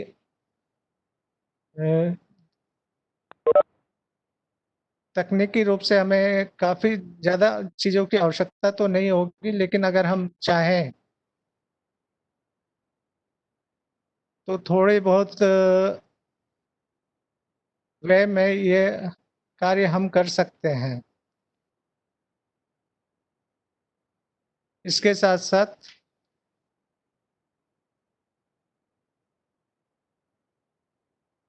इसके साथ-साथ हम कोविड-19 को फ़ोकस करते हुए एक प्रदर्शनी का निर्माण करें और उसके होने वाली महामारी, उससे होने वाली जो समस्या है, उससे लोगों को जागरूक करें। ऐसी मेरी मंशा है और अधिक से अधिक लोगों को इसमें शामिल करने के लिए इस तरह की चेन का उपयोग कर सकते हैं। और जहाँ तक अगर ऑनलाइन होने से जो संग्रहालय में जो आजकल इनकम को देखा जाता है, संग्रहालय की इनकम, तो इस तरह के हम अगर हमारी एग्जीबिशन वगैरह अच्छी हो और दर्शक उसे पसंद करने लगे, तो इसमें हम मेंबरशिप के चार्ज लगा सकते हैं, जो एंड ज्वाइन करने के मेंबर से हमको अर्निंग हो सकती है। इस ओर भी हम ध्यान दे सकते हैं। और इसी के साथ मैं मेरा पेपर थोड़ा सीमित है, अभी थोड़ा समय नहीं मिल पाया था। आप सभी को अंतर्राष्ट्रीय या अंतर्राष्ट्रीय संग्रहालय दिवस की हार्दिक बधाई देता हूँ। धन्यवाद।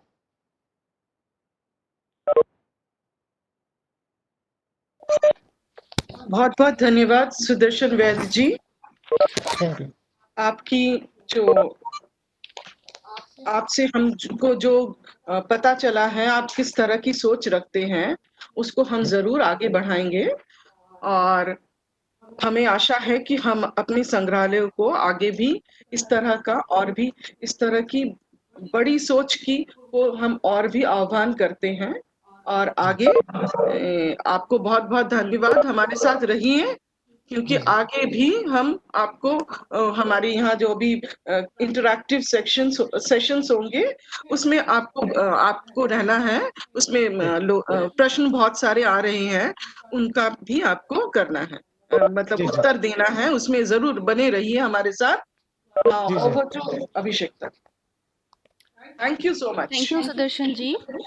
Thank you madam. So, without wasting any time, I think we will switch over to our next speaker. We have with us Banita Behra. Uh, sh- she is she's associated with Southern Regional Center, and she is the officer in charge of the Zonal Anthropological Museum of Southern Regional Center, Mysore.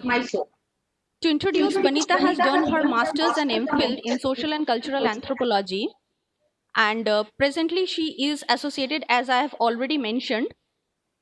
Since a decade, she has worked as a curator in research and exposition wing at Museum of Tribal Research Institute and National Museum of Mankind. She has also helped in formulating an extensive interactive plans and programs for museum sector with reference to protect and promote tangible and intangible cultural heritage of India. Her contribution in field works is the toughest parts of India like Leh Ladakh and Himalayan region to document the high altitude cultures, and among the tribes of Andaman and Nicobar Islands, specifically the Jarwas, are some of her extensive contribution to the National Museum of Mankind and Anthropological Survey of India. Recently, she has been a part of many international and national conferences, and she has also participated in the international conference at Rome, and she has bagged many awards of repute. Her noteworthy contribution to the field of academics have been published in many international journals. So now we would like to hear from Banita.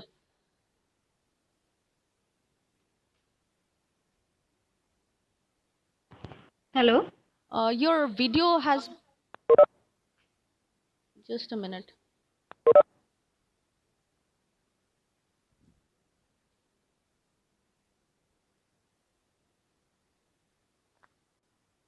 Now you're visible. Am I audible?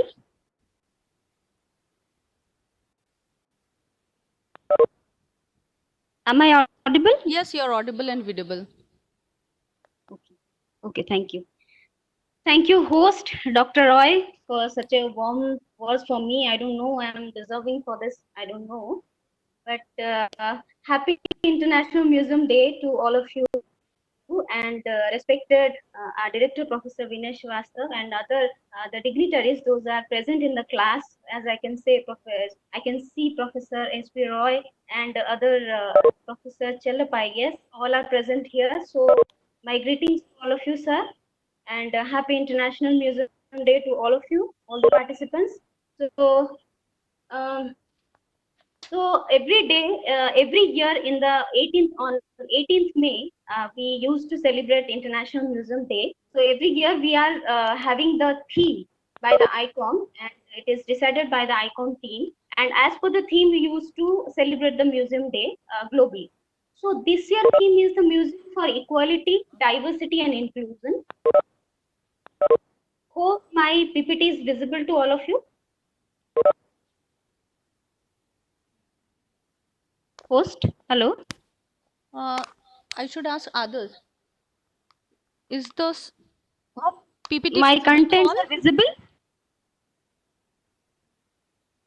Yes, yes, continue. Okay, okay. So if it is not visible or if I'm not audible, please host let me know so that I can repeat it. If I will miss any sentence, I will repeat it. No, it's So, okay. okay. So this year theme is Museum for Equality, Diversity and the Inclusion. So on under this banner, the CRC has organized this webinar on anthropology and pandemic, a museum perspective. I must congratulate the head of the office, Dr. Ratnadhar, and the team, Dr. Roy and Sri Shukla ji, to organize such a beautiful webinar on this topic, because since 2 months we all are locked in the homes, and of course we are listening many more topics on this. But for the first time, I guess, if I'm not wrong, this platform has been created to know the perspective and the viewpoint of the museum anthropologist. So it's a very nice initiative, and I'm thankful to the team. So I have selected my topic, that is the museum and the pandemics, culinary tell, impact, innovations, and the mitigational strategies for this crisis.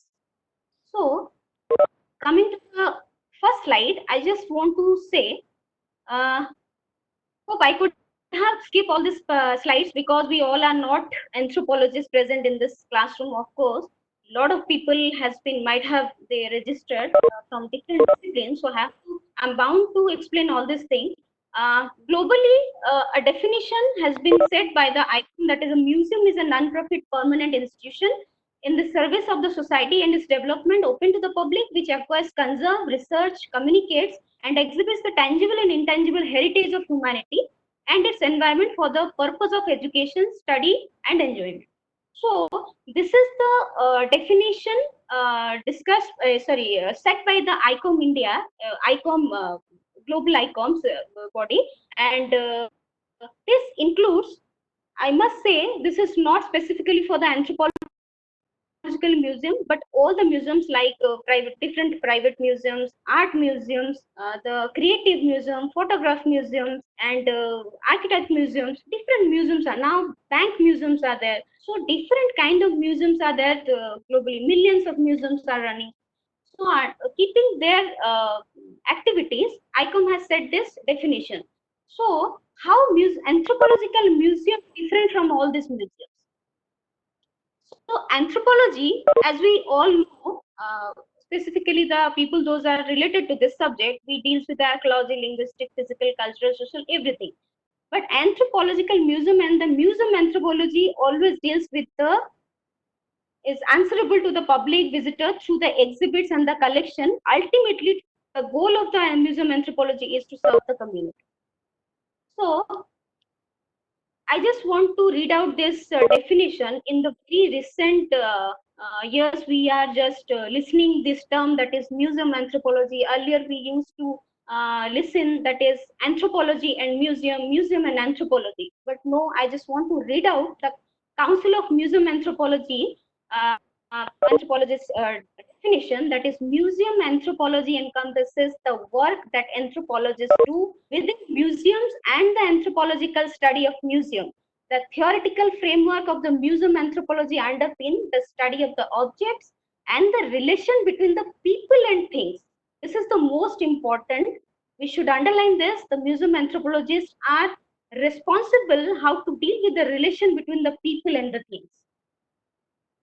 So these are the definition and the aims of anthropology, museum anthropology. I'm not going to read out all these things because I have to skip and I should come on the topic. So museum anthropology aims to answer to the public, to the museum, what does it mean to be human? Why do people behave in a particular way? What are the historical and environmental pressure that helped shape the experiences and behavior of a specific group? What are the universal fact of humans, human life, the relation of between object and man?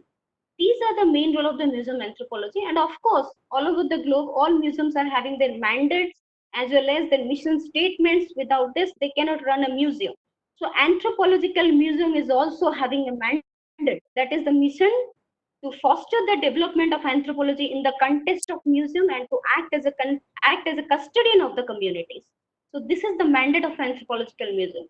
So when we come to the goal of the museum anthropologist, when we are serving, particularly in museum, so we have to perform two duties, that is being a curator and being a museum anthropologist. So being a curator, in general, all the museum curators has to perform like this. They have to conserve, they have to collect, they have to keep the data, record. These are the general rules and duties of the curators. Those used to they perform in different museums. But what makes us different from that curator? Museum anthropologists are responsible to portray the cultural unity diversity through the social cultural adaptation of man, to map the cultural diversity, to point out the specification in the culture, human cultural adaptation through diffusion, like this, specifically to document the transforming way of human life and culture. We are bound to display such kind of information in museums. So, coming to my topic, that is museum and pandemic, let's start from the history. So, this pandemic situation is not a new to us, the humanity. So, it has been happened, and our ancestors faced a lot pandemic many times. So, this starting from the prehistoric epidemic, that is circa in 3000 BC, the Athens plague, that is in happened in the Antonine plague, that is 165 to 180 AD, plague of Justinian, that is 541 to 542, and American plague in 16th century to very recent pandemics, that is flu pandemic in 1889, American polio pandemic, that is 1916, Spanish influenza that is in 1918 to 1920, Asian flu, and AIDS, Zika virus, and these H1N1 swine flu. These are the very recent epidemics that we are facing, that has been faced by the humans. So the role of museum has came in the early 20th century, when the tuberculosis epidemic has been created a very big challenge in front of the globe. So museums, the history and its activity, the history of the activities of the museum has been landed in this platform since very early. So you can see in this photograph the public school children approaching to the north and south entrance of the American Museum of Natural History to just know about this epidemic, that what tuberculosis is, and because which virus and which epidemic many of the people are dying in 1909. You can see in the cold climate, 6,000 children, school children, are approaching and standing in queue to know about this epidemic. And this time, museum has proved himself as a big institute, as an educational institute in the world. So, two kinds of blockbuster exhibition has been initiated by the National Museum of Natural History, Smithsonian body. This is the tuberculosis, and second one, that is Spanish influenza. The tagline of that exhibition was "Don't Spit." Don't Spit was the tagline of that exhibition, and it has been mounted in 1905 to 1909 to aware the people about this influenza and how they should cope up with this year. So museum played a very important role during this pandemic situation. So coming to the another museum, that is Oakland Museum, California, they have given what not only the exhibition awareness and what they have did in the pandemic situation, that is not an important, but physically they have involved themselves in this pandemic situation. You can see in this photograph in 1918, when the people means the patient not getting the place for the treatment, at that time the director of the Auckland Art Gallery, they have given the auditorium and the art gallery space for the treatment. You can see the nurses and doctors are here, and they have given this museum gallery for the treatment. In the next slide, this is in the late 20th century AIDS epidemic. You all are, yes. So this content you can see in this photograph. Right hand side you can see this is the pamphlet has been designed by the museum about to create awareness about the AIDS. During that situation, what they have done, the anthropology, the National Museum of America and the Smithsonian body, they have mounted the exhibition on the AIDS, and they ask people to give their stories related to this pandemic, that is AIDS. So what happened? You can right hand side you can see the scrapbook, yellow scrapbook that has been designed by a mother when her teen girl she has died during that pandemic, and with emotional and with all sentiments she has designed this scrapbook on her daughter, and she has given to the exhibition to mount it. So likewise, this is the global scenario, but likewise we are also now in this pandemic situation, we are also creating such kind of programs in India also. So in the next slide you can see, this is the photograph. You can see during the Spanish influenza, these are the wards, treatment wards. I have taken this exhibition panels from the Smithsonian body, the Health Museum, Museum of Health and Medicine. And in the next photo, yeah, this one. In this slide, you can see this is the 1100 men has been means affected by the disease, and in March 1918 they have all admitted, and this is the scenario of that pandemic that has been mounted in the museum at that time as a panel. In the next slide you can see these are the during Spanish influenza epidemic in September and October 1908. You can see this is the camp for the quarantine as well as for the treatment. So 5,000 patients were treating at that time in this camp offices. And now, in the next slide, the same photograph. The next slide. So, this is the outbreak epidemics in the connected wall. This is the same initiated by the Health Museum and Smithsonian body.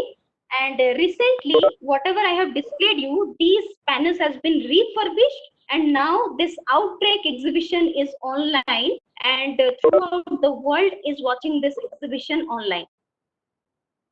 Coming to the next slide, you can see these are the skull and the mosquito, the replica of the mosquito. These are the single object exhibition has been mounted by the Smithsonian body. So this is the skull of a man died in the 1920 that is providing new insight into the infectious disease today.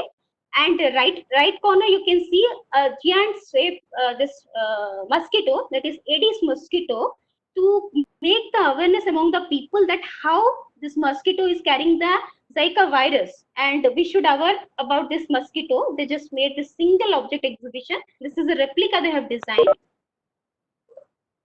In the next slide, yes, this is the very recent exhibition that has been developed by the Museo Heritagia Art and Heritage St. Albert Museum. It's online on the pandemic. So it is open to the global people, and also it is open for the curators throughout the world. So they can give a form and fill the form, and they can send their country scenario to this exhibition, so that after this pandemic situation, they will come out with a very beautiful exhibition physically. So that's why this is on by St. Albert Museum. And in the next slide, this is what I feel. This exhibition is one of the best exhibition and idea. Not exhibition, it's a kind of idea. But I personally feel that ideas will come in thousands in number throughout the world. People will say we should do this, we should do that. Like lot of exhibition and ideas for the exhibition will come. But how far we are implementing it for the sake of the humanity, that matters. Since 2 months we are listening about the corona warriors. Those are performing their duty during this pandemic. That is the police and the doctors. Those are 24 hours they're serving to the communities, to the people of India and through the globe. So for them, what Walt Disney Museum, Family Museum, has launched this app that is for the babysitters. Babysitter, among them, the Simba, the Lion King, from the Lion King, the Captain America, Barbie, Mickey Mouse, and of course for the Indian citizens, that is Chacha Chaudhary and Sabu. So these are the very famous characters they have designed that you can click. Those are the those children are not able to, they are quarantined and they are not able to meet their parents during this their duty. So at that time they can click on this Walt Disney Museum's app and they can select a babysitter for the day. So the entire day that babysitter will come and that babysitter will entertain the children. So this is a very nice initiative by the museum of Walt Disney. And why museum matters to the global citizen during the pandemic, I feel that to create an impactful message to for the community and for the global people, that is, I think the museum is the best place through which we can create a very impactful message. We can remember a very recent incident that happened when in this when the 2020 cricket match has been introduced, and that year when we used to celebrate the Ganesha, we used to see the Ganesha in a very normal and very traditional attire.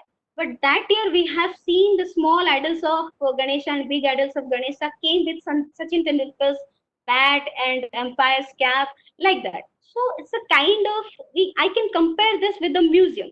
So it's a display, an exhibition.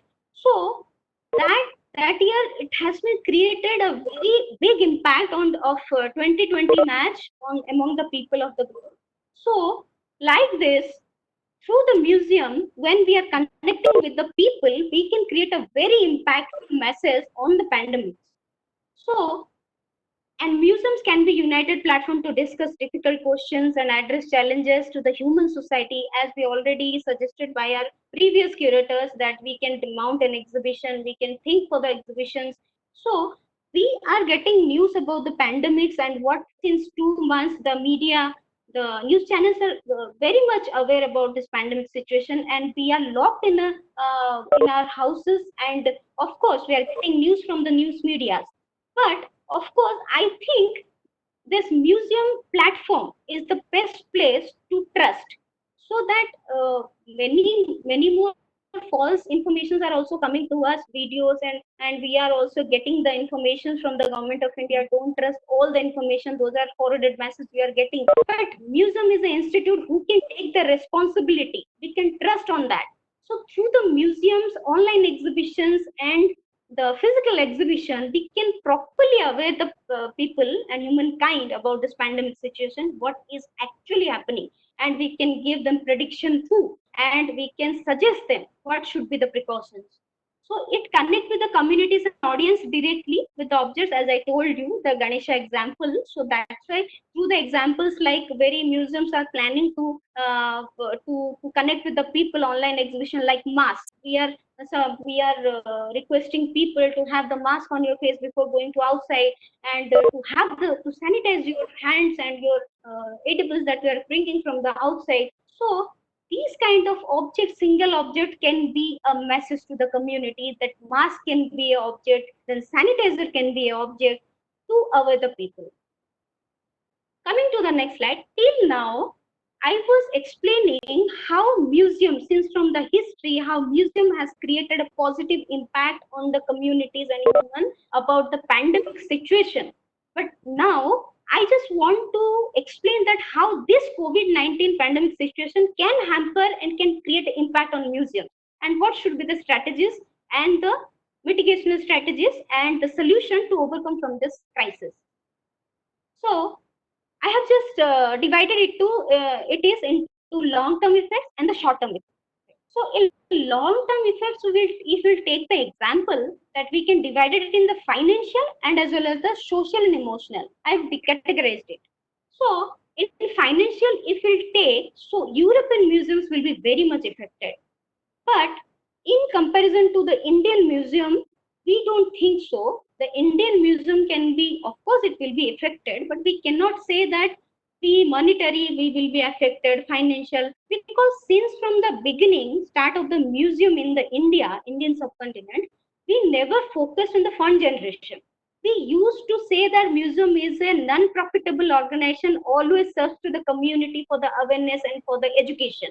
And we try to always preserve and conserve our rich cultural heritage of India. So that now very recent time we are getting the pressure from the ministry and the government of India. We have to create fund generation sources. We have to generate the fund through the museums. Very recently, but if we go to the history, the origin of this museum in Indian subcontinent, if we take as a pre-colonial view, so Indian when the Indian museum was originated, that was known as not started in front of the people that as museum. It was started as Jadughar, and since it was the pre-colonial scenario, when in the north part, Lahore Museum, when it was coming, Pakistan and India, Indo-Pak separation was not happened. So at that time, Lahore was coming under India. So Lahore Museum was known as the Ajaib Ghar. In the north part, the museums were known as the Ajaib Ghar, and in the eastern part, Indian Museum was known as the Jadughar. So these two museums, Ajaib Ghar and Jadughar, were the two terminology used by the then museum anthropologists and curators, the anthropologists, so that people broke down the flow of the visitors and they came to the museum to see what is and how the Jadughar looks like and what is the mystery behind Ajaib Ghar. So we shouldn't forget that how Indian people are curious for what and that is our strength.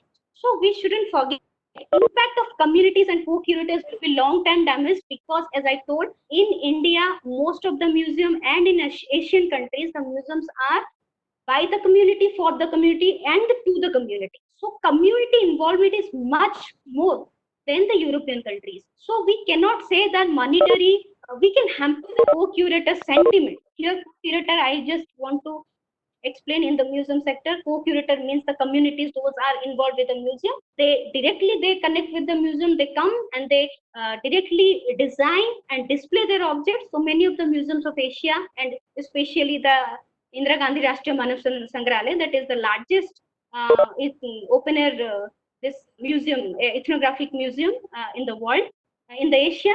So these museums can be hampered by the co-curator sentiment. So I just like to explain this statement that culture is under the financial category. The European museums, last week when I was attending a Heritage Malta workshop have conducted, organized by the Greece, they were just mentioned this line, that is, culture is most important selling elements for us.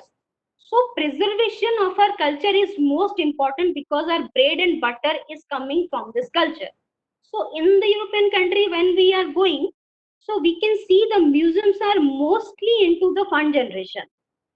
Art galleries and numbers of art galleries, they are charging so much, so their bread and butter are coming from this culture. That's why they are having some different respect. Because of this we are getting our bread and butter. So they have mentioned this beautiful line, that is, culture is most important and selling elements.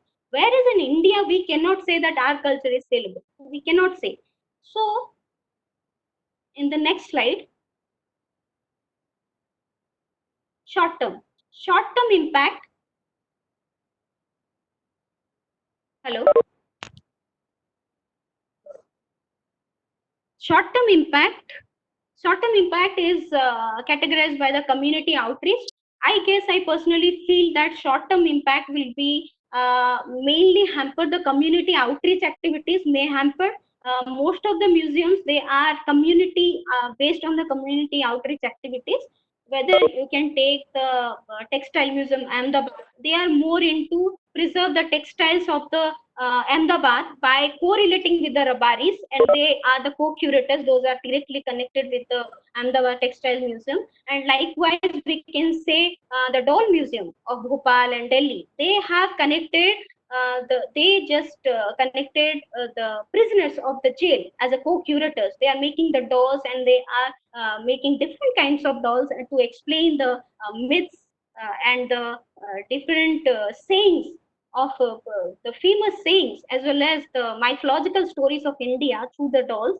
So there other community sentiments and the activists, those are short-term active impact of these museums. I probably very few times after the government order, everything will be normal and we can start the community outreach activities. So this is not a very big, important, very big issue. And that is the next point is that the educational activity is, sorry, previous slide. I came to the next slide. Uh, the educational activities, in the educational activities, we can say that most of the museums are now online. Millions of museums are online globally, as well as in India. We started the educational activities, so we can do it online basis and virtually. So I don't think so it may be a very big issue. Physically we cannot make it, but virtually we can do it. So physical maintenance and conservation is not a big deal. Till now also government of India has allowed you 30% of the staff they can go to the museum. So we can conserve the objects. So I don't think so this may be a very big issue for the museums. Physical maintenance and conservation may be a long term for the open air museums like IJRMs and other open air museums of Vietnam, Cambodia, and other Asian countries museum. Those are open air museums, and of course regular maintenance is very much required. So it may be a long term. Otherwise, for small museum, I don't think so. It's a very big issue. So coming to the next slide. Mitigational strategies, innovation to overcome from the crisis is, I must say, to bring more virtuality in the next generation museum after post-COVID situation in our country is very much important. Now we are saying that museums has been quarantined, closed, and the museum has shut the doors. But I don't think so. It's correct, because do you think that museum really know the locking and unlocking? I don't think so, because if so, how the millions of museums are without knocking your doors are now in your home, on your mobile, on your TV. People are accessing the museums on virtually throughout the world. So I don't think so museums need any door open to go.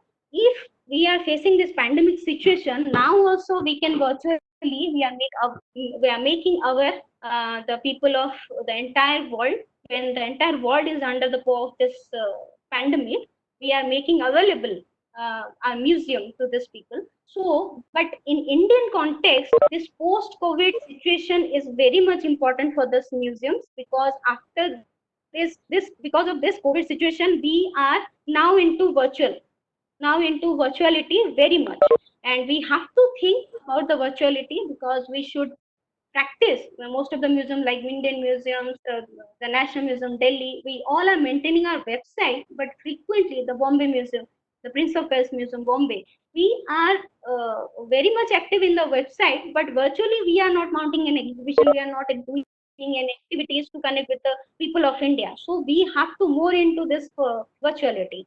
So when museums will reopen, following the protocols, new approaches should be developed by the curators as well as the anthropologists. So how many of the museums they are dealing with the interactive objects? Every day people are coming, students are coming, children are coming, and they are having some objects and they are interacting by holding the objects. So these kind of activities has to be very carefully. We have to develop some protocols so that we cannot come into interaction very frequently. So we have to develop all these approaches. And one stand exhibition for the post and pre-COVID situation limited to website, and PDF circulation with the collaboration of rural bodies is most important, because as we know now, we can see the scenario, the migrant situation in all over the world, and 50% of our people are migrants, and they're running here and there. So because of this COVID situation, they are facing a lot of problem, and 45% of that entire tribal population is living in the rural areas. So they need the actual scenario of this post-COVID, this pandemic situation.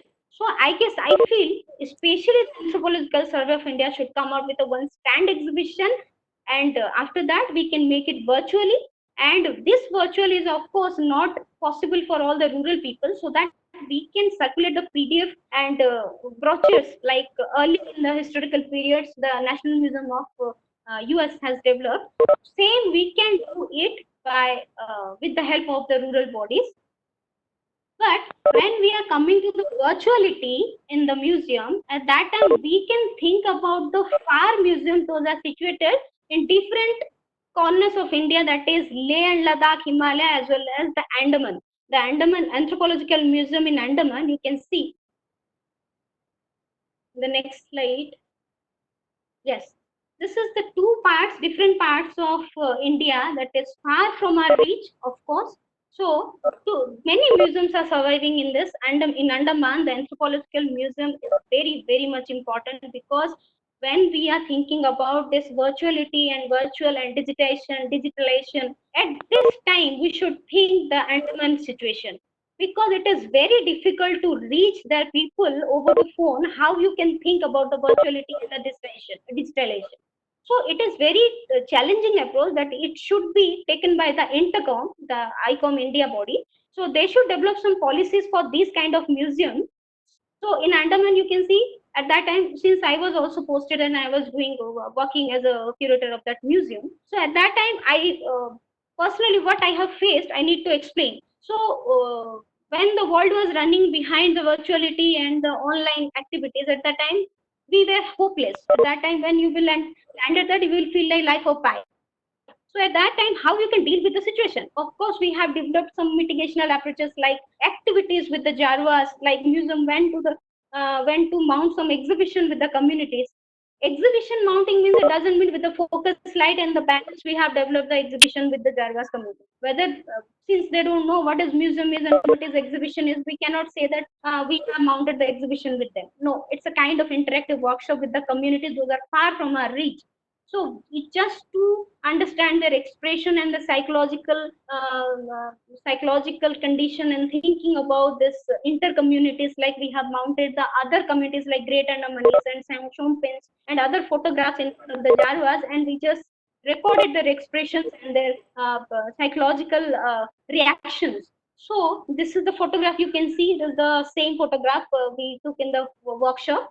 So this is a kind of approaches to mitigate the problems we are facing in the Andaman Anthropological Museum, as well as the street dramas, and to make by making the students as the ambassador of the museum, we spread the museum throughout the people of the entire island. And since that museum is very much important for the people of Andaman, because it is the museum which explains about the pre and post tsunami scenario, which is a kind of not less than a pandemic for the people of Andaman. Of course, they think that this is the deadliest situation for the people of Andaman. So at that time, so because of that, Andaman Museum is playing a very much important for that island. So ICOM India Intercom should develop some policies for this exhibition, these museums, and taking into account the museums of Leh Ladakh.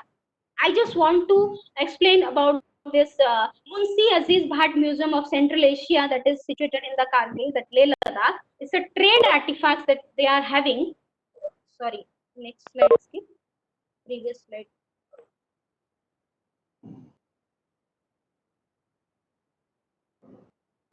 Sorry. I just want to show you the map, the same map, India and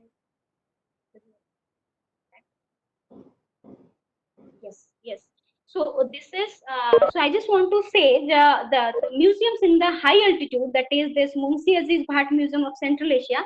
This is a very important museum situated in Leh Ladakh that is depicting the very people of in the plain land people of India. They're very less aware about the communities. Those are the especially the nomadic communities in the Changthang area, the Drokpa, the Korba, and the Changpas. These three communities are always struggling for their identity for this Indo-China conflict. So these inter-community conflicts are also there for they are struggling for their identity. So this is the museum which is displaying the anthropological objects as well as the details about this community. So it is playing in a rightful manner to disseminate the proper data to the masses.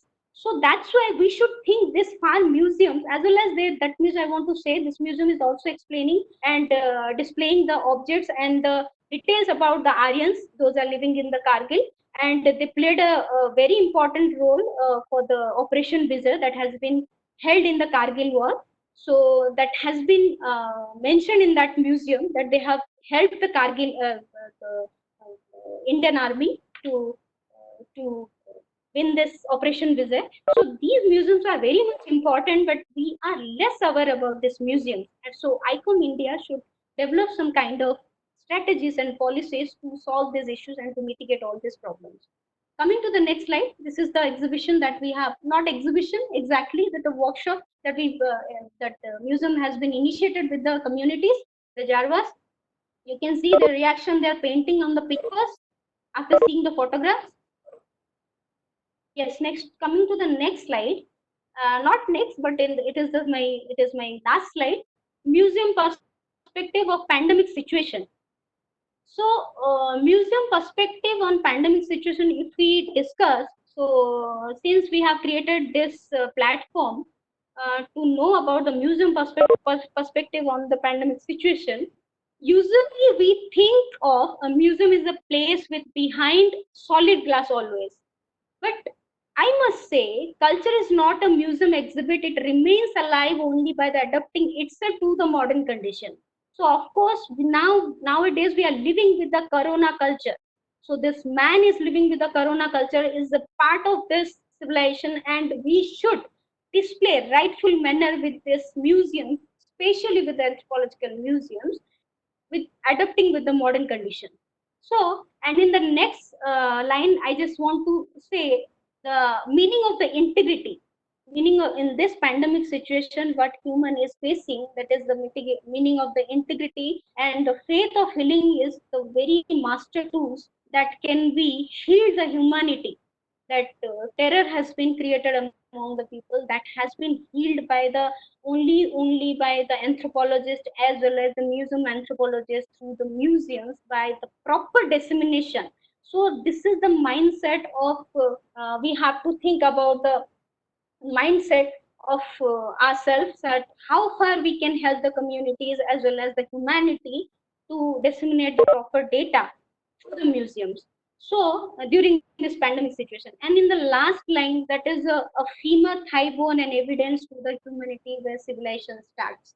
I just need to explain this line that most of us we don't know that very big anthropologists in the history, they were the museum anthropologists, and they started their career and they continue in museum as a museum anthropologist. Of course, our Edward Bernard Tyler was the keeper of our Oxford University, as well as the Margaret Mead, the legendary Margaret Mead. She, madam, was the museum anthropologist, and she was the assistant keeper as well as. And then when she was promoted to curator, and I just want to share that story that always inspired the museum anthropologists and the curators, that years ago when she was taking the classes as a curator of students of ethnology, and while she was taking a class in the museum, years ago she has been questioned by a student, that is what do you mean, what she considered to be the first sign of civilization in a culture. So people and the student, at that time the students was expecting she will answer with a, of course, with a hunting tool or a board container as a household implement, and otherwise any other implement that is used for the hunting and gathering. So, but no, she was answered that she said that the first sign of civilization in an ancient culture was a femur thigh bone. For me, that had been broken and then healed. Mead explained that in animal kingdom, if you break your leg, you die. You cannot run from danger, get to the river for a drink or hunt for food. You are meat for falling animals. So now animal survives a broken leg long enough for the bone to heal. A broken femur that has healed is the evidence that someone has taken time to stay with that one who fell, jumped up of the injury, and has carried that person to the safety and helped that person to be healed. So during this situation, someone has helped the needy to get over that situation. So now we are in that situation. We can feel that we are helping the poor people. Those are running for the food. We are giving our our best to serve these people, that we are donating, we are giving food to the migrants, we are trying. So this is the situation that we should understand, that now we are into the new civilization. So this is, see, explain that helping someone else through difficulty is where the civilization starts. So we should explain to the people of India, not only India, to the world people, that anthropologists and the museum anthropologists are the key informants and the people those can explain the right insight and the bright side of this pandemic situation, as well as to the people and to the humankind in a right manner. So uh, I would like to end up my talk with this last sentence with the legendary story of Margaret Mead. So thanks for listening, and I would like to thank our Director Anthropological Survey of India, Deputy Director Dr. Sashi Kumar, and especially Dr. Ratnadra and Dr. Ghosh Roy and Shri Shukla ji, that they have created such a beautiful, wonderful platform to give opportunity us to speak something about in the core of museum, and allowed people to listen the museum anthropologists during this pandemic situation. Thank you so much for listening. Thank you. Dr. Banita, just be with us. I'm just taking a photograph because we were unable to see you. So I would just want to take a photograph of I'm taking all of my speakers. Just I want just one more. Thank you so much. Thank you so much, madam. Thank you so much. Am I visible now? Yeah, you're visible. Audible too? Yes. Hope I haven't missed my slides or my sentence in during the No, talk. no, you were perfect. Okay. Okay. Thank you so much, Banita Behra ji, for such an elaborative lecture and taking us to an historical tour of museum and anthropology and museum. Uh, we will take up with the interactive session. During the interactive session, you have got many comments and many queries. We will be having the discussion during our interactive session. And before that, uh, today we had our last speaker, Jit Singh, who is the assistant keeper with our sub-regional center Jagdalpur, but due to some unavoidable circumstances he couldn't join us, but he has sent his abstract, which I would like to read before you, because he was very interested to participate but he couldn't due to some unavoidable circumstances, as I have mentioned. So Sarabjit Singh is currently working as an assistant keeper in Zonal Anthropological Museum, Anthropological Survey of India, Sub-Regional Center, Jagdalpur. He completed his MPhil in anthropology from Utkal University, Orissa. His work centers on the major museum practices, which include conservation, research, and documentation, display of ethnographic specimens, and dissemination of knowledge to the visitors of the museum. His work also focuses on arts and cultural education in schools, communities, galleries, and museums. So now I would like to read out this abstract to all of you.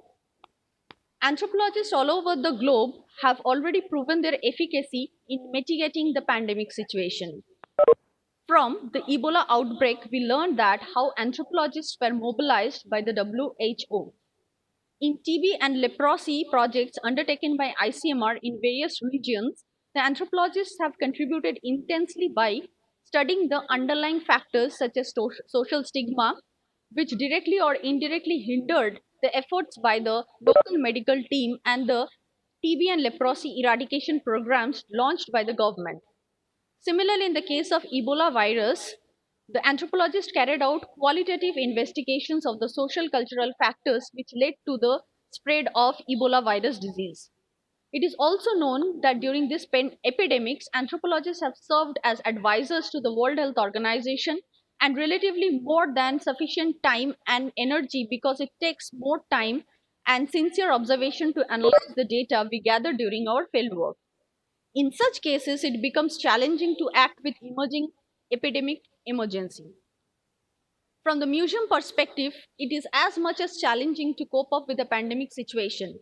Anthropologists working in the museum, or we say museo-anthropologists, face critical dilemma, but it differs from that of anthropologists dealing directly with the epidemic situation. Speaking in terms of museums, we directly deal with the public in terms of the visitors that may belong to any category such as students, local residents, researchers, teachers, tourists, both national and international. It is the prime duty of a museum professional to disseminate the unspoken knowledge to the museum exhibitions to public in general for the sake of infotainment. But in this time of crisis, museums have not been for open to public viewing. This may render serious visitors as financial issues for museums to manage their finances partly from the charges that they collect from the visitors as most of the museums of our country have cleaning staff on outsourcing basis. Now, the COVID-19 pandemic situation, we are unable to engage them in cleaning and dusting activities in the museum. As a result, most of the specimens are left in open condition become susceptible to damage that may arise due to climatic pests, theft, etc. Specimens inside the building or showcase also require daily basis cleaning and observation as per requirement. In this pandemic situation, most of the specimens need intense care in form of cleaning, dusting, and conservation. Thus, it becomes a prime duty of a keeper to keep a vigilant eye on the entire museums on solely basis. But on the bright side, it can be firmly assured that in the huge crisis, museums can act as relief provider as the exhibitions may give soothing effect to the humankind. Exhibitions in the museum have collections that include art objects such as painting, craft objects as bell metal, iron craft, pottery, and terracotta, wood, bamboo, and craft too. Mere look at these marvelous ethnographic specimens may somehow provide peace to the mind. Museums thus can serve to the people in the crisis time, but by adhering to strict guidelines provided by Government of India from time to time. Thank you, Sarabjit Singh, for sending such a beautiful abstract to us. And we would have been happy if you could have joined us, but we can understand the situation. So now we will have our interactive session. And I would like to say we have a number of dignitaries with us, like Professor S.B. Roy, Professor A. Chella Perumal, and other head of offices of our different regional centers. So I would like to invite all of them to give their observations and comments. I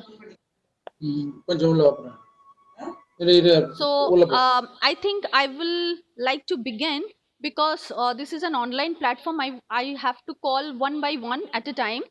So now, first, I would like to request Professor S.B. Roy to give his valuable comments to the speakers and on the whole to the webinar. Sir, please.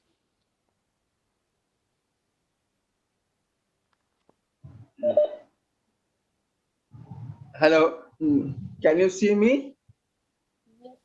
Yes, sir. Okay. Friends, at the outset, my compliments for organizing such a wonderful program is an event. It was very difficult for me to have in 1 or 2 minutes my observation on what are the speakers and also what I wanted to say. Let me say one thing.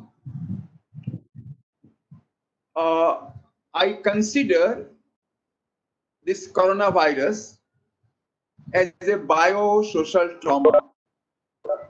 Is a trauma. The moment there is a trauma, there is a anxiety, confusion, exhilaration, uncertainty. Let me begin with something very important. The trauma is with the museum institution also. The museum institution globally will face trauma. let me take the clue from Banita's presentation that there will be impact on the museum. I will just share one or two things quickly. Could we think just 2 minutes, 2 months back that the museum will have visitors where they will not allowed to touch this or that? Could you imagine 2 months back or 3 months back that the museums, when there is a rush at the museum, the keeper will be disturbed how to manage, make distance? Can you think that in the maintenance of the museum, you will have a very important provision of sanitization? We never thought that. So in this world, whole things are changing. I must tell, I study anthropology, my post-graduation from University of Calcutta during 69-70. During those days, we were also taught about the museum. We had a paper on the museum as anthropology. And preservation, curation, these topics were there. And attract the visitors. But now, because of the trauma, first of all, we have to prepare ourselves for the safety and curative process. The curative process will be also changing for object. So this is one I wanted to share at the beginning, that the museums are related with the tourism, traffic, communication, community interaction, hospitality. All these sectors are changing, and this will have a very, very serious impact on the museum. This is the first thing. So our preparedness first. And I must tell two important points here. I have been once the member of academic council of National Museum Institute, New Delhi. National Museum has got institute which conducts courses on the postgraduate. So during the academic council, as a member of the academic council meeting, we used to discuss on the future of the student who will be pursuing post-graduation in museology. Why should he? So we have to keep in mind, anyone who is coming to museum profession, why should he? He will be joining museology courses only when he has got a prospect. So we have to also think those who are involved in the museum as a profession, how their prospect will be there as a career. Career is important. This is one. Secondly, now the course curriculum will be also changing. Curator Plus. So that will be coming. Now, let me share another point. There has been ocean of information coming, and I was enriched. I was listening to everyone very carefully. The speakers, I will share the last point from Professor Srivastava, but the speakers who spoke many points, I will just touch one or two what was very important. Like Siddhartha has mentioned about the curative and on the safety. That was very important point. And Sudhasar Bhatta, who mentioned about the future, and very important point, making a database of all the visitors. That was very, very, very important. Vanita has touched many important points. Very impressive presentation and very important point. Shuklaji has also mentioned about the gallery, online courses, virtual courses. These virtual online courses have been touched by many. Now, few things which was very important from the Vanita, which I would like to not repeat, but take in my head. she has mentioned about the underpinning in one of the slides, underpinning the object and its relationship with the human culture. And this is what Dr. Srivastava has mentioned in the beginning, that the museum should not be mere a building, a place of display of the object. He mentioned it should not be just display of the object. How nicely I am displaying. No. He mentioned it should be community of the object. Wonderful word he has used, the community of the object.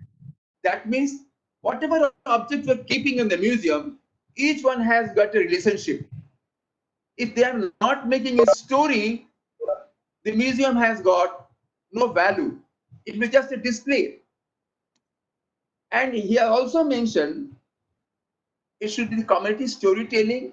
And finally, what people learn, they must learn from the story. I'll add here one point. When people will learn the story, maybe the historical event, or the cultural event, or any scientific event, how people will relate themselves with that. If I could relate, I'll be more excited, I'll be more important thing for me to learn. So that is how people relate with this story. And the outcome of the museum, when it comes back from the museum, on the back of his head, they will be trans thinking about that. How do you make it, the story? That is very, very important. Dr. Srivastava also mentioned that we have to learn from the three museums coming globally, from Africa, and India. And importantly, he has also mentioned that what we have to learn as an anthropologist for this small group of the tribal. Vanita has also touched from the Jarwa and the learning. But during those days, coronavirus was not there during Jarwa when she was posted there. I tell you, I'm very happy to share with you. I worked for 20 years for Anthropological Survey of India. I'm proud of this organization, a very unique organization in the world. I'm proud of that. My higher is when I remember my posting at the Port Blair. So exciting. There, at that time, one wooden house was there. In Andaman, that area was known as supply lane for the museum of Jarwa, Onge, artifacts there, Andamanese. After that, it was shifted to Phoenix Bay and then Vajiga. So that is a very unique museum. I have opportunity of moving to different parts of the world, seeing different museums. But I'm still proud of the contribution of Museum of Port Blair, Anthropological Survey of India. The way it has been done from the scratch, same way from the Jagdalpur I posted this morning, how important is this. Professor Srivastava has mentioned that we have to know for the natural experiments what's being done, how community respond, how they relate, how they solve the problem. This has to be documented. So the response of the community, how it works, how it relates, how it remains, and among themselves, how the communication goes on. That was very, very well masked of that. I will tell one important point. Coronavirus trauma is triggered the culture. I am using the word triggered the culture. It triggers the human behavior. It triggers what habit I have got today, changing. It triggers my culture. So in the museum as an anthropologist, if we can mention how immediate change is there, say washing hand, wearing mask, healthy habits for immunity. So overnight we are responding to the trauma. Dr. Srivastava has mentioned very well how these masks are being done, how people are using in different places, an exhibition of that, exhibit as a mask, exhibit sanitizer, that will be there. I tell my dear friend, what is today as compelling behavior? I am using compelling behavior. I am compelled to use mask. I am compelled to wash my hand frequently. I am compelled to drink warm water. I'm compelled to spend some time in the sunlight. It seems a compelling behavior. When all people use this behavior, this will become competing behavior. You know what means competing? They will compete. One community will compete with other. How beautiful mask they are wearing. So wearing mask will be a fashion.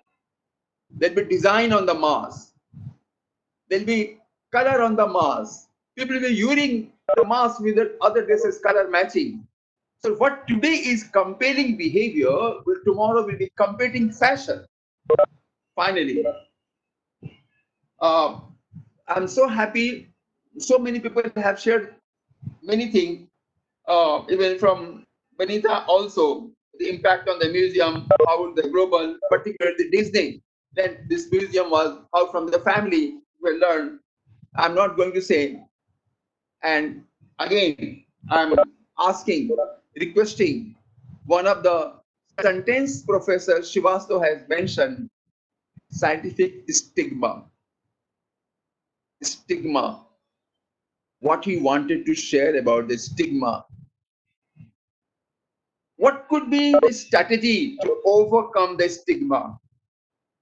Professor Srivastava, the group of anthropologists and the Anthropological Survey of India, and from different universities, working, studying anthropology, understand what is stigma, and we should be conscious, working on the stigma to get rid of that. Finally, Professor Srivastava again, I'll say in Hindi, और भी है, और भी सुखनवर बहुत अच्छे कहते हैं गालिब का अंदाजे बयां, और आपका भी अंदाजे बयां और बहुत अच्छा रहा, बहुत खुशी हुई, बहुत मजा आया. Many many thanks to all of you जिन्होंने इसको ऑर्गेनाइज किया, इतना सुंदर सजाया. आज इस 77-78 साल की उम्र भी मैं सीखता हूँ, मजा आता है, बहुत अच्छा लगता है, और मुझे खुशी होगी हम लोग फिर कभी इसी तरह से मिलेंगे, सुनेंगे, और सिर्फ सुनेंगे नहीं. माय लास्ट पॉइंट, म्यूजियम में क्या होगा?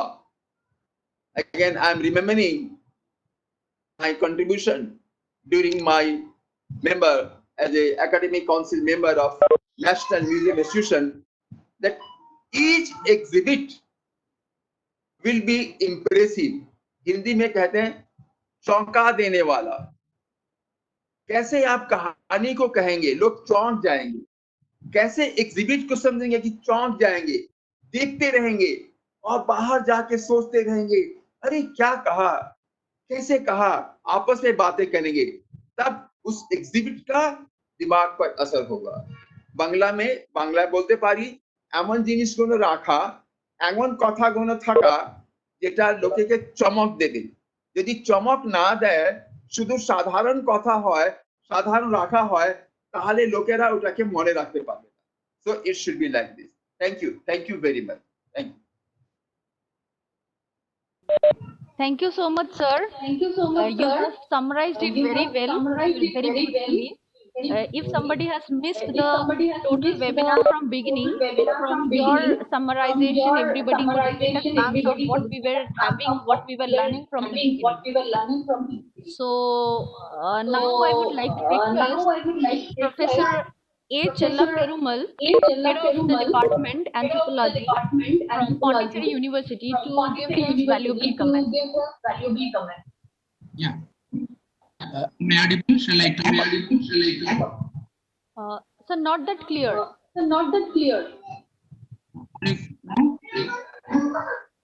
you hear me?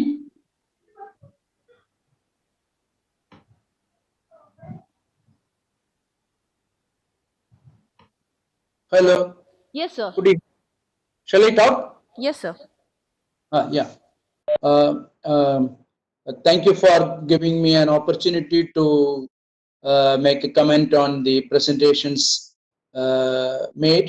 Really, in the initial initially I had some problem because of my net connectivity and all. I missed some of the things. However, later from the middle of the program I heard, and I also could understand all the presentations as a summary by Professor Roy. And I want to make a couple of my comments. See, because of the museum, because of the museum documentation, or because of the museum activities only, we now also we could have the details of the earlier pandemics. In fact, the Benita has shown so many photographs and other details about the earlier pandemics. Thanks to the museums of the world, through which only we could have all those details, photographic descriptions, everything. Like that, now museum in the present crisis also can play a very, very vital role. It could document what is happening around the country, to the people, to the communities, because a new situation has arisen. These are all to be documented for the museum documentation. One most important thing I want to share, now due to this pandemic, coronavirus pandemic, spontaneously people are responding. I mean to say the cultural responses, the spontaneity of the cultural response. Not only the having the fear psychosis or other anxieties. That apart, the people are responding creatively. That is very, very important. The creative response, people, the especially the folk artists, they create new songs, new performances. Even I could see in the streets, in the big roads, in the empty roads, big drawings of the coronavirus, or having some meanings, cartoon-like thing. And some of the things, it has not just meaning, scientific messages. All are having some of the they take some of the cues from our cultural anecdotes. See, for example, they take certain things from the myth and they adopt it. See, for example, recently when there was some crowd in some place in market, some group, they have enacted as if somebody is doing Yama Dharma role, and those who are not maintaining the social distance, he was enacting, or as if he will be catch hold of them, all these things. So which means what I'm telling, all these cultural responses, spontaneous cultural responses, that to creative cultural responses are to be documented, because it will remain as the memory of the people. Second most important thing I want to share, and this corona pandemic has given a new situation. Otherwise, also new museum movements are happening.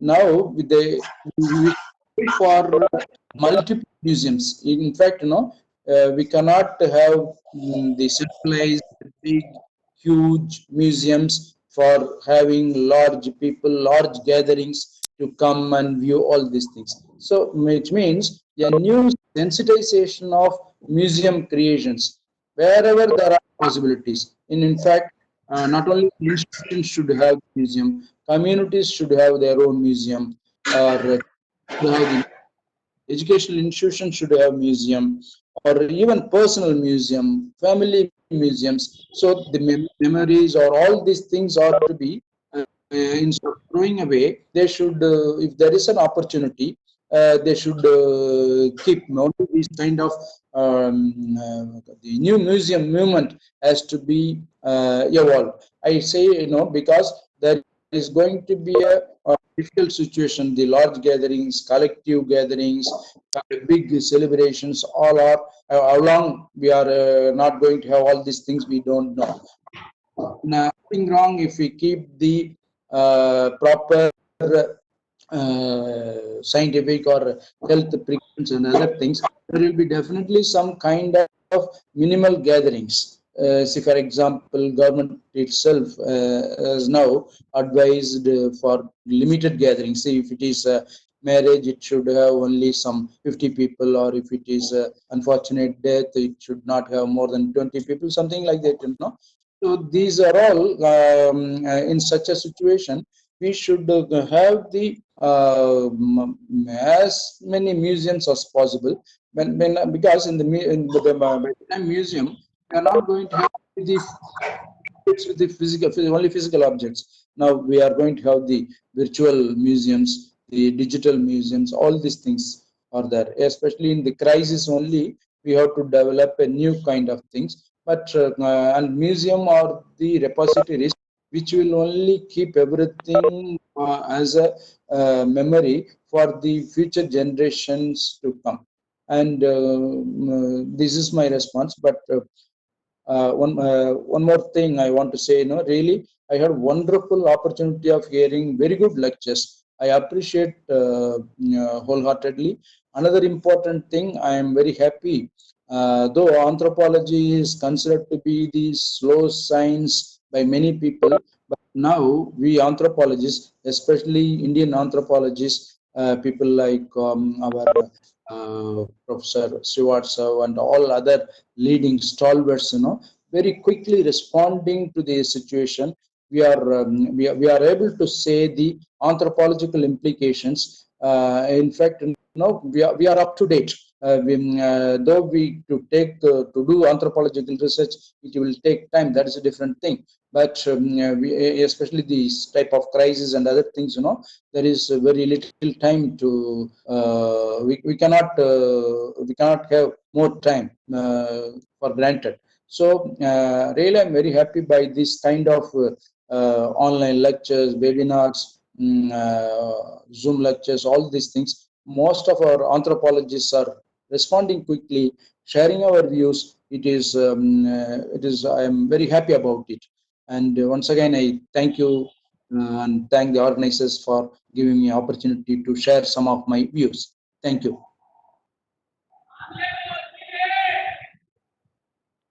Thank you, sir. And we got a new coinage from you, from your earlier lecture, Corona Culture, and our Vanita has used it very nicely. Thank you, sir, again. And I now request Dr. Roshina Golug to speak a few words on it. Roshina Golug, please. Dr. Roshina Golug, kindly. We would like to hear from you. Kindly make yourself visible. Your audio, please.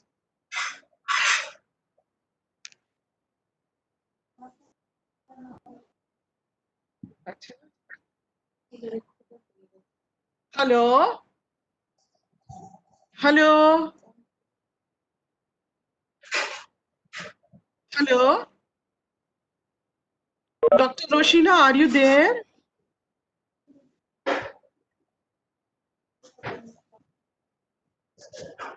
I think she is having some technical issues. So may I request Dr. Umesh Kumar from Anthropological Survey of India Head Office to give his words. Dr. Umesh Kumar. Dr. Umesh Kumar.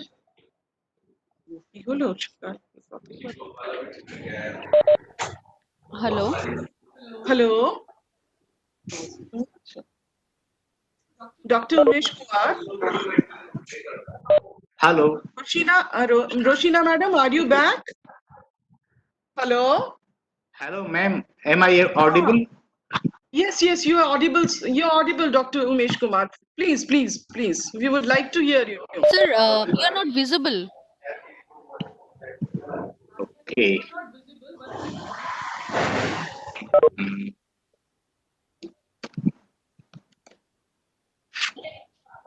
Umesh, video on. So put your video on. Umeshji, put your video on.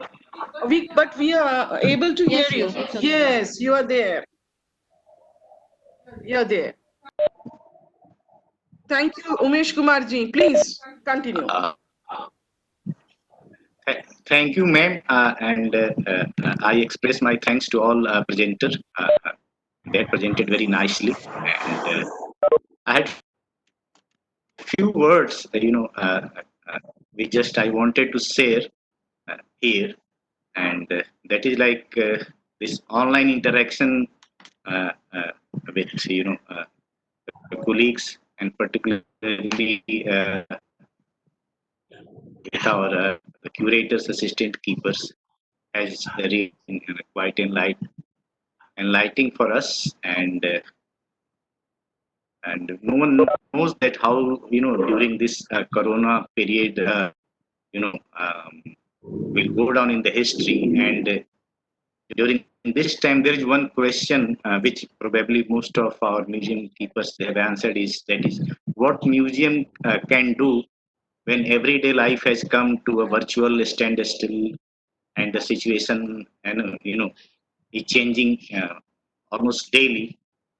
And one suggestion which I was going, through the internets and other things, and which I came across, which other museums of the world they are doing, is that they are collecting evidences of the present for the future. I mean that how has the pandemic changed their households or our households, workplaces, and leisure activities. And what they are doing is that they are asking people that not to throw away those objects that shape their current lives, like the mask or maybe some other things, but to take photographs of them. And they are asking the people to mail those photographs along with their comments to the museum. And they want to capture everyday life in, in the coming 2-3 months, not only for personal but also for collective memory. And in this effort, the first the beginning was made by the Bayern Museum of Vienna. So something like that, and museums of Anthropological Survey of India can also attempt, we all regional center, we can start to some kind of collection of some kind of artifact, which our professor Roy was telling that today what is compelling behavior like putting on mask may tomorrow become a competing behavior. So this could also show that presently this kind of mask was being used. After a few months, the type of and shape of masks that have undergone change. So this kind of thing I just wanted to share. And once again, thank you very much to all of you. Hello. Thank you, Dr. Umesh Kumar. Thank you so much for your valuable comments. Uh, Can I have one sentence? Sure, sir. Sure, sir. Yeah. I just wanted to share that in view of the future strategy for the museum, there has been well-designed courses now coming up for the museum keeper. Earlier, the museum keeper has got two important roles. One as a curator, how to curate and display. Second was educator on the science communication, display, caption, story, education. So the two roles, curator and educator. The third role is very, very important, protector. Now there has to be a crash course for all the museum staff on the coronavirus cases to protect against corona, like sanitization, keeping the object out there, how the social distance in the museum will be maintained. so that visitors are not also offended and they also follow it. So such crash course on the museum protection is very, very important. So it becomes now the third role. Why, if we cannot make a protector role, we cannot be a good educator for the community how they will be protecting against coronavirus. So this is my submission. Short courses which are already in the coming. Let Anthropological Survey of India uh, discuss about it with the National Museum Institute, and also we from IBRAD also we have been designing for the community, especially for the tribal, how the tribal will be protecting themselves. There are tribal songs coming up, tribal drama coming up on this corona. At the end of this work, I don't know whether you can see there is a change. The Patua Patkatha, they have started writing story, songs, and picture on the coronavirus. It's already coming. So you have to enrich with them also how the community protect themselves, and most importantly, how the museum keeper protect museum object themselves for that. So short course on museum protection against corona is very, very important. Thank you. Thank you. Thank you, sir. You are keeping us updated, sir. You are keeping on in very well. You said that we can use the theaters and as a communicator. We always have this nukkar kind of nataks among the people, which mainly make the awareness, make some kind of awareness to the people. So we have these uh, regarding when CRC also had this, we had that cleanliness program as a. So these are very important things, and you are keeping us too much updated. How the role of museums can be more important, more efficient. Thank you, sir. Now, can I, is Dr. Roshina is there? I don't think she is there. May I ask Dr. Amitav Dinda to speak a few words? Amitav Dinda?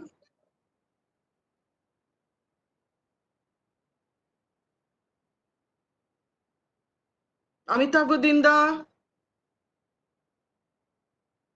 HOERC? Hello. Yes. May I audible? Please, kindly make yourself visible. Visible, sir? Are you visual, sir?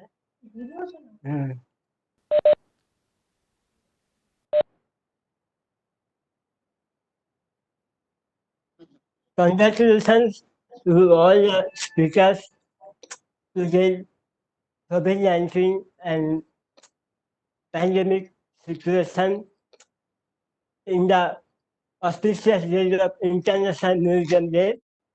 I congratulate all the speakers and our organizer, Dr. Rajnaman and Dr. Abhishek Professor for organizing this seminar in this present situation.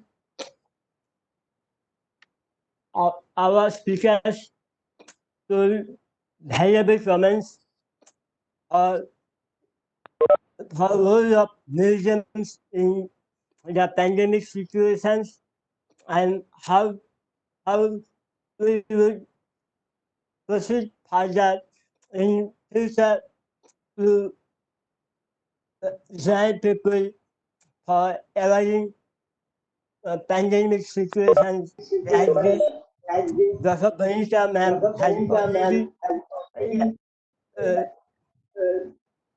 told some teachers, Dr. Sita, Dr. Butler, Dr. Sita also enlightened us about facts and ground reality of the present situation.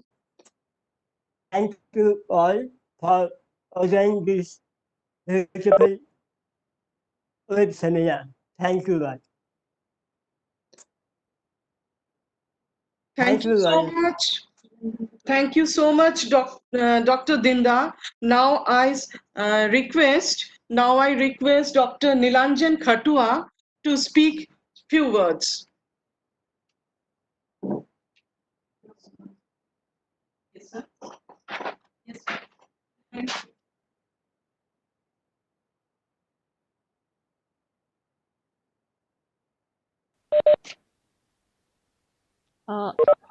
Hello.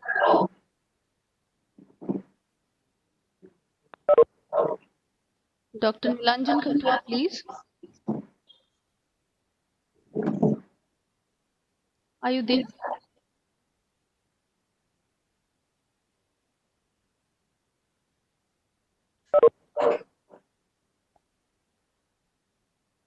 Hello. Yeah, can you please put on your video? You're not visible.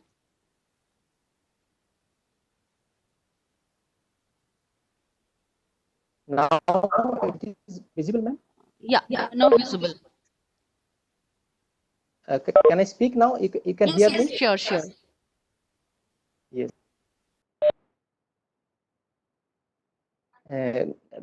Respected director and our organizer Ratna madam and co-organizer Abhishekta ma'am. So today I am very happy to associate with all of you, and you are organizing a very good seminar webinar, which is very useful professionals, other scientists. COVID-19 outbreak and subsequent lockdowns, as we all know, the museum professionals around the world are focusing on digital activities, keeping in mind the safety and well-being of the public visitors and staffs. This initiative is mainly because of the responsibility lies on the museum community, that means curators or museum professionals, towards local and global community. As you know, we always think about local community, local visitors, but we never thought that way to the global community. So this from where we have learned the visual learning or things is very important. So we have to give emphasis on the digital activities through online, so that our local community as well as local community can get some output from our museum. And also that is another thing, this initiative we should take digital activities because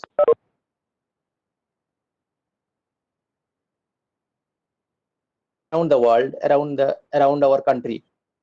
So I think this is a right initiation taken by our Anthropological Survey of India, and especially our Nagpur Regional Center, General Anthropological Museum, Shukla sir.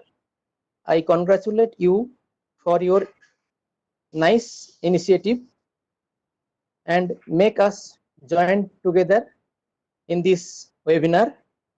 And I also congratulate all the speakers who has contributed today and given some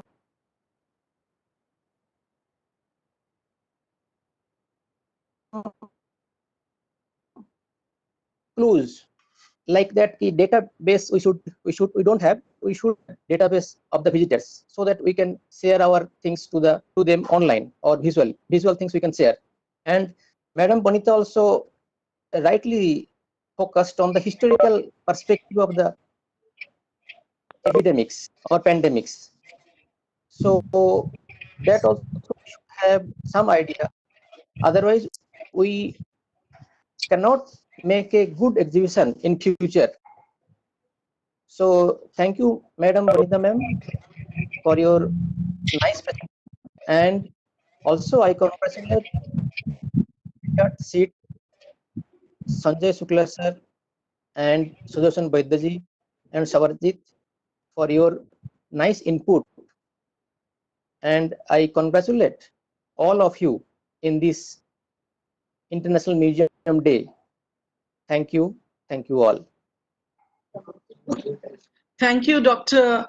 Khatua. I inform all of you, our guests, Dr. Khatua is presently head of office at Port Blair, our Andaman office, and he was earlier working as a museum keeper in our Southern Regional Center, Mysore. Thank you so much, Dr. Khatua, for your valuable comments. And I now wish to call Dr. Mithun Sikdar, the present head of office from Mysore, a physical anthropologist and a well communicator. Please, Dr. Mithun Sikdar.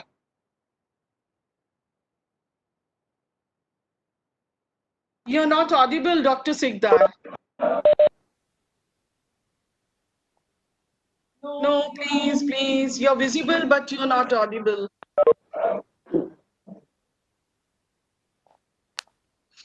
No, no, no, no, no. Yes, You are I not think you're audible. coming. Hello? Are you using a mobile or a laptop? So you can just plug out the earphone and talk directly. I think the earphone is having some problem because the dialogues box here is showing that earphone not working.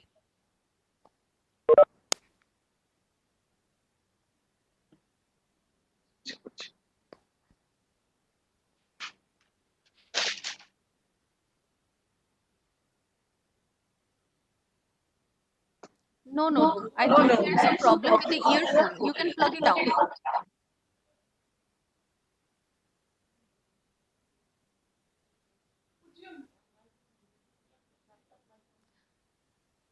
No, plug out your microphone, this earphone from the laptop or the mobile you're using.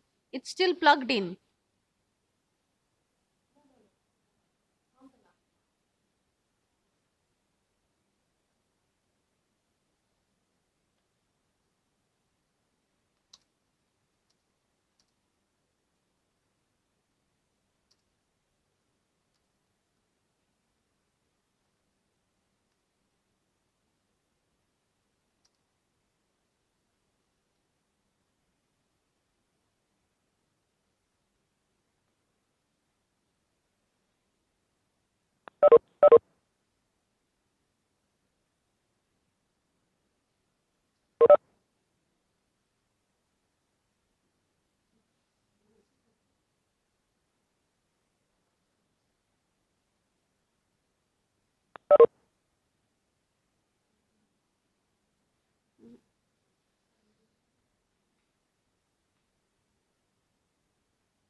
No, you're still not audible.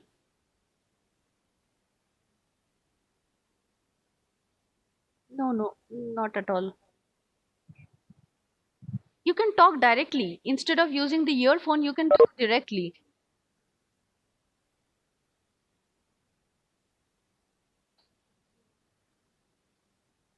You're absolutely not audible.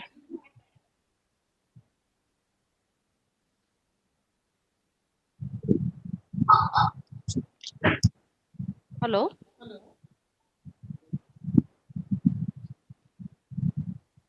Just plug out your earphone from wherever you have plugged in to the laptop or the mobile. You just disconnect the earphone.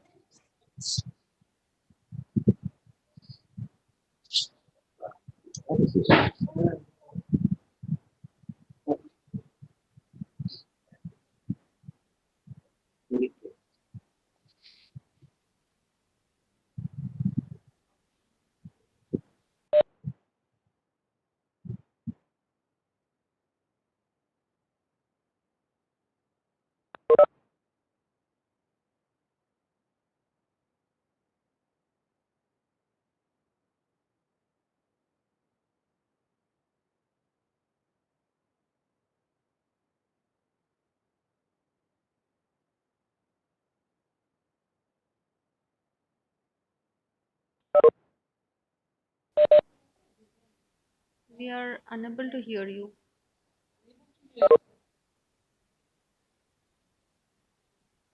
Uh,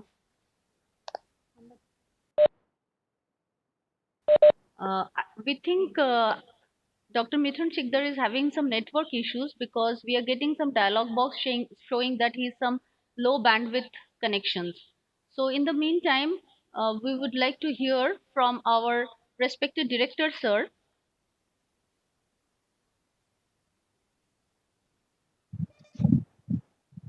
Good afternoon to all of you. Are you able to hear me Yes, sir. and also able to see me? Yes, sir.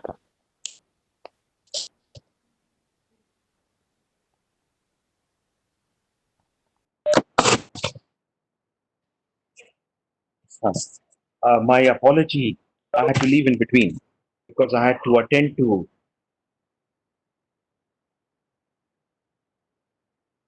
and I just listened to a few remarks from Dr. Niranjan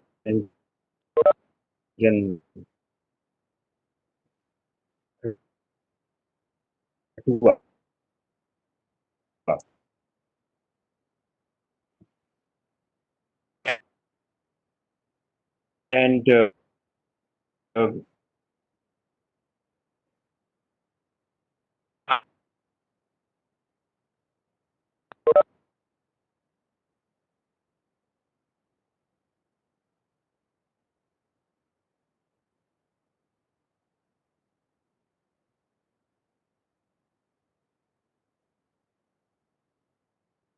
are open to public and people come and visit and comment on that. Initially, anthropology museums were primarily, principally, meaning they were meant for the study purposes. So the material culture things were brought, and these material culture things were displayed, and they were studied. And in fact, a large number of people in the domain of anthropology, they did their this cultural concept complex.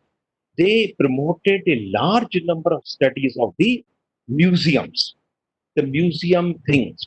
And in fact, I remember as a footnote I will add here that the museum curator, the first museum curator of anthropology department in Delhi University, Dr. Kamlesh Guha, his own PhD was on the material things which were lying in our museum, Delhi University Museum.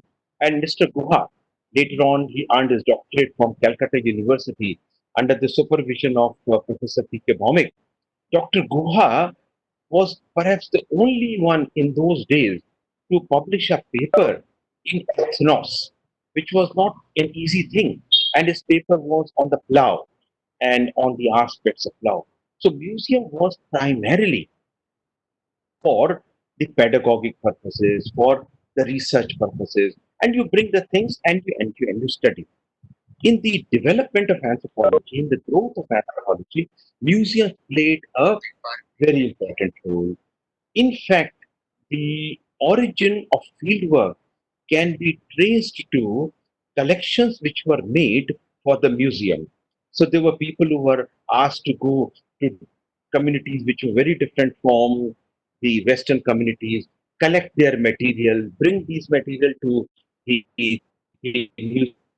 And when these things were to be displayed in the museum, when the artifacts became exhibits, it was important that we knew about their social and cultural aspect, that what these artifacts were, how these artifacts were produced, what was the typology and technology of these artifacts, and what was their place in the social organization.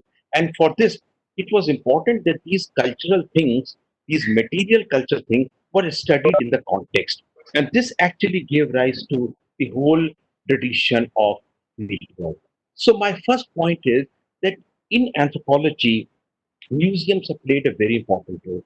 I cannot conceptualize any anthropology department anywhere in the world, including the new department which are coming up, without museum. And if they have not been able to develop large museums, what they do is that they have some kind of a corner where they keep some of the material thing so that they could be shown. And this has been an integral part of anthropology. But at the same time, we realize, this is my second point, we realize that museums by themselves will only provide a partial understanding of the reality. They will only tell us about certain things. And we need another thing for this, something which has to be coupled with this. And that was the idea of archive. That was the idea of some kind of a written material. That was the idea of holding exhibitions. Now, exhibition is a structural category lying between the museum and the archive. Some kind of an exhibition which can be carried to a different area, and it should be could be shown to the people to know about the cultural aspects, the cultural reality. So the archive became an important part. So what happened was that museum and the archive went simultaneously. So field diaries were placed in the archive, and the things which were collected by the anthropologist during the course of his or her field work, they were in the museum. And these two things went hand in hand. And museum was a very important component of the teaching of anthropology. I remember during my graduation days and also in my master's days, there used to be a paper on material culture and technology. And the classes for this paper on material culture and technology, these classes were held in the museum. And we were supposed to take these material cultural implement artifacts and draw them to size, write about their, their technology, and also give an interpretation of these material things in the context of their economy and culture. So it was through these things that we learned. But what happened later on was that museum was almost alienated from anthropology department, with the result that museum became some kind of an appendage. In fact, I do not want to name the department, but I have seen those departments of anthropology where the museums remain closed. They remain closed for months and months together. And when some visitor is coming to the department, then the museums are cleaned, presented to be shown to them, and later on they are shut because the teaching has become alienated from museum, which in fact should not happen. Number three, the third point I want to say is that anthropology museum, by contrast to many other non-anthropology museums, and I, I told you that we can always use the word ethnographic museum for anthropology museum. Those who went for doctorate to foreign universities, much of their from the museums. They were supposed to, when they were different context, they were supposed to write to the museum for funding. And this funding came from the museum. Sometimes these museums also gave photographic equipment, the tape recording facilities they also provided, along with some bags to bring the artifacts to the museum. And they were asked, these students were asked that this money is being given to you to carry out your field work. But when you are returning after completing, bring some tape recording, bring some photograph, and all these have to be lodged. They have to be deposited in the museum. We all did it, and that is how the museums were perpetually growing. And anthropology museums always gave the impression that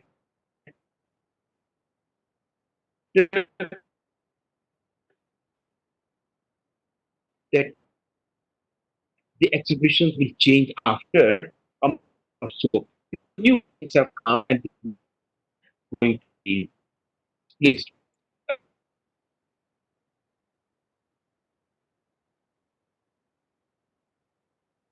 All these museums had a big room where the material things which are not on display, they were placed, and new things which have come, they were there.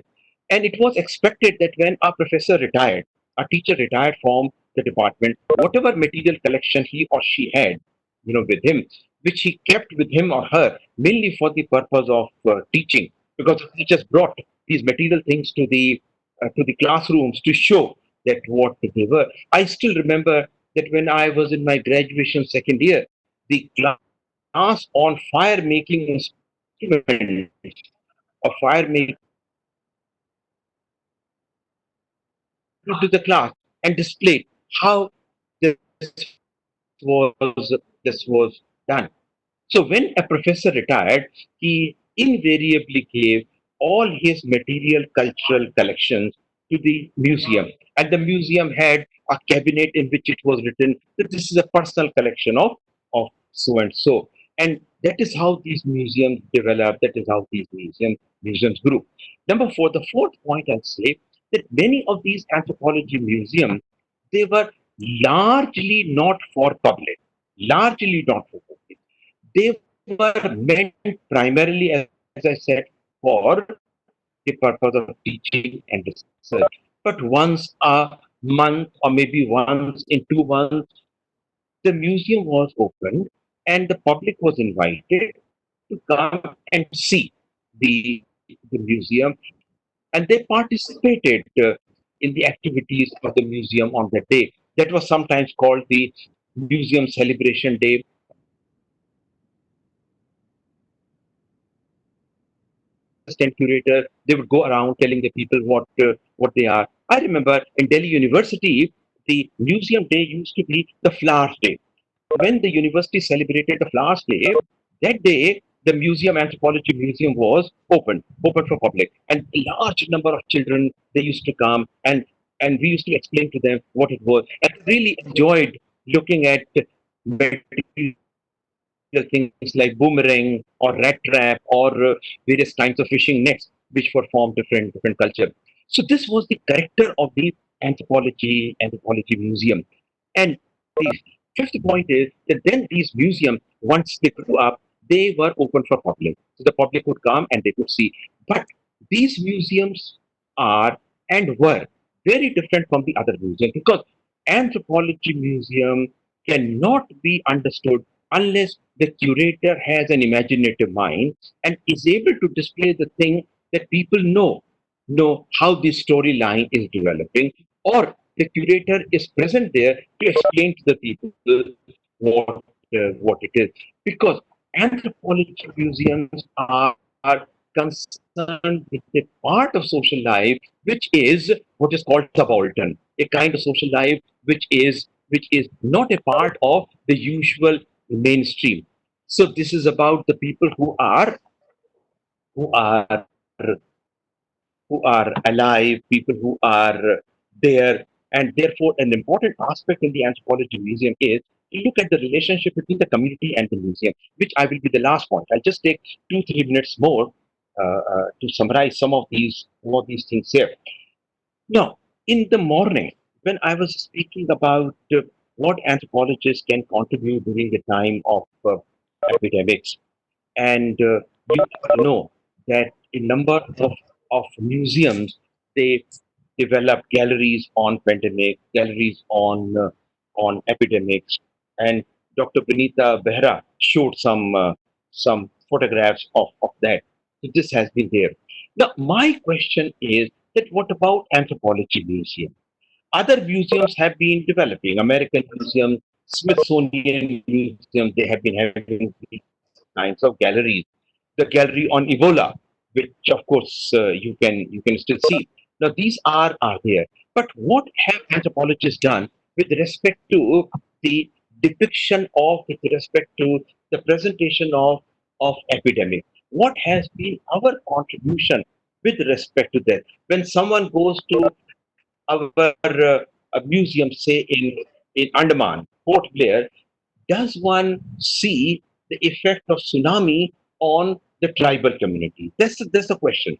There's someone who is not an anthropologist and is visiting an anthropology museum, and suppose he is a well-aware person, knows about the happenings may always ask, well, tell me what has been the effect of tsunami on these communities. And as you know, that after tsunami took place, many people started writing about the theory of premonition, a very important argument which later on was rebutted by many people. One of the important arguments was that these tribal people, the Andamanese tribals, the Nicobaris, and other particularly vulnerable tribal people, they were able to sense from the movement of the birds, from the movement of the animals, that some grave problem was knocking at their door, and so they shifted to location. They shifted to safer location. Now, this was the argument which came up after tsunami, that the tribals, they were able to interpret the movement of the birds and the animals and were able to know. And this is a field which is called premonology, that you come to know about from other things, just because you have been observing nature so closely. So you cannot miss out the nuances of nature. You cannot miss out the little messages which the nature gives. And this is what which was said. Now, someone who is aware of this kind of an argument, howsoever trivial and frivolous it may be, and it might have been repudiated later, might ask the curator in the Andaman Museum, well, do you have a gallery which shows the effect of tsunami? Now, these kinds of things can always come because anthropology museums have to keep pace with the changes which are coming in society. Now, I believe that there are changes which are easily absorbed in the social structure and we do not remember them for a long period of time. They are rather fleeting. They are rather ephemera, as they are called, ephemeral, short lived. But there are changes which are long lasting. And I personally think that having a first hand experience of COVID-19, I think that this is going to leave an indelible impression on our life. This is an important thing. And I have been following the newspapers, I've been following the social media. One of the important changes which has come in our life is that how trivial and how frivolous is the buying behavior. How trivial and how frivolous is the materialistic living. We can live very happily, we can live very safely, we can live with a lot of security with the things we have. And so there is no need to go and buy the things which are things of luxury, things which are not needed.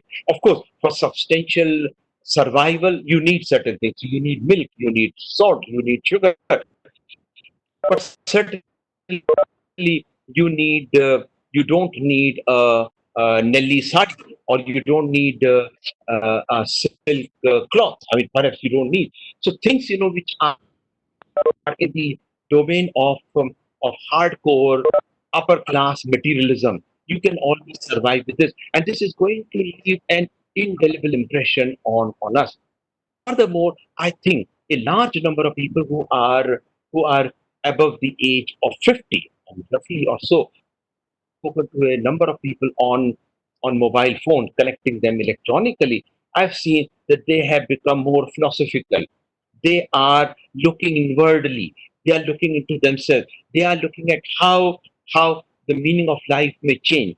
They are able to see the very thin difference between life and death.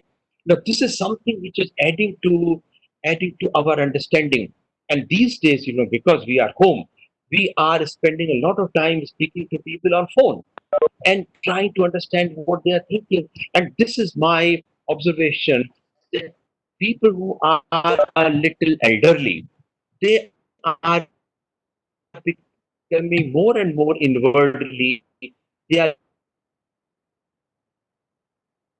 not coming. The other day, I was just speaking in one of the webinars, and I spoke about the cases of domestic abuse, domestic violence, which have gone up. Alcoholism has gone up, and so has mental illness and depression. These things have also gone up. So these kinds of changes which have occurred, and these changes are not going to disappear so soon.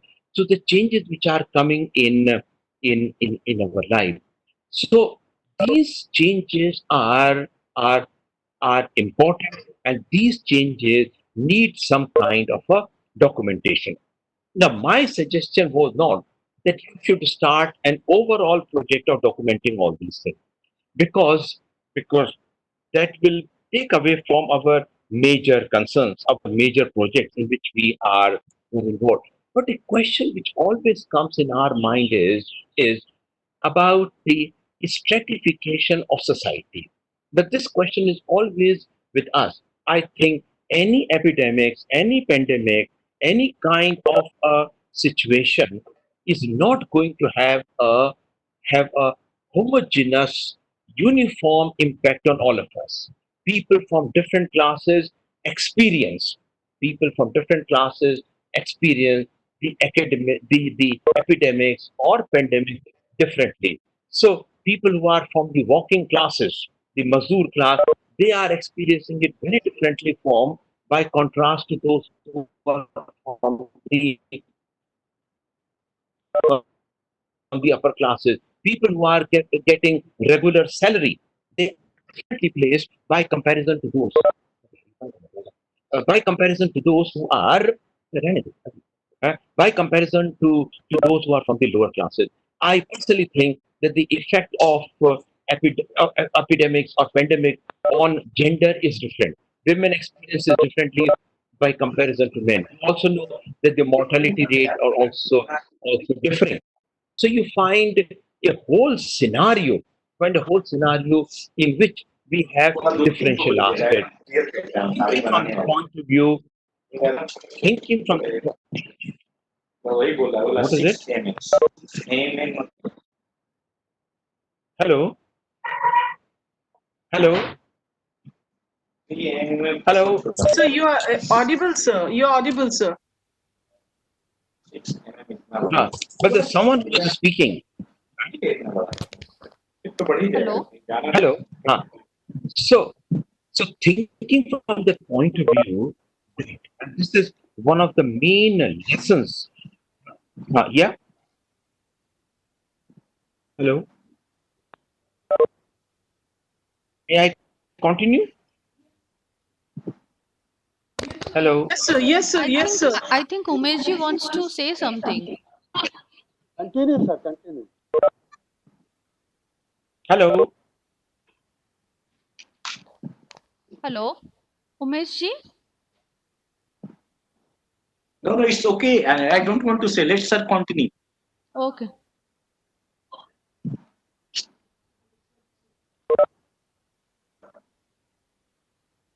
Hello. Sir, you please continue.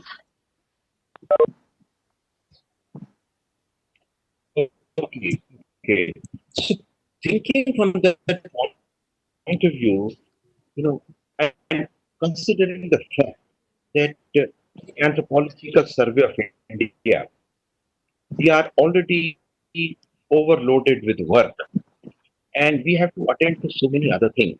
Keeping that thing in mind, I just thought that whichever project we take up should be at the micro level,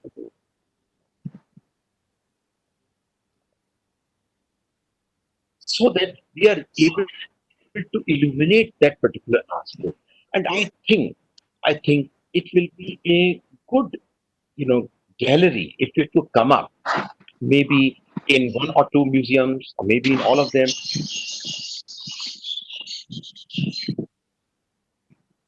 COVID-19 on the tribal communities. This is what I thought. And I was inspired to talk about it because I read in one of the newspapers about the masks which some of the tribal people are making. And I also learned about the ethno-medical practices which some of these communities have. So we have always been concerned, as anthropologists, we have always been concerned with the documentation of what is called the local knowledge, the people's knowledge. And so that kind of an information can always be taken care of.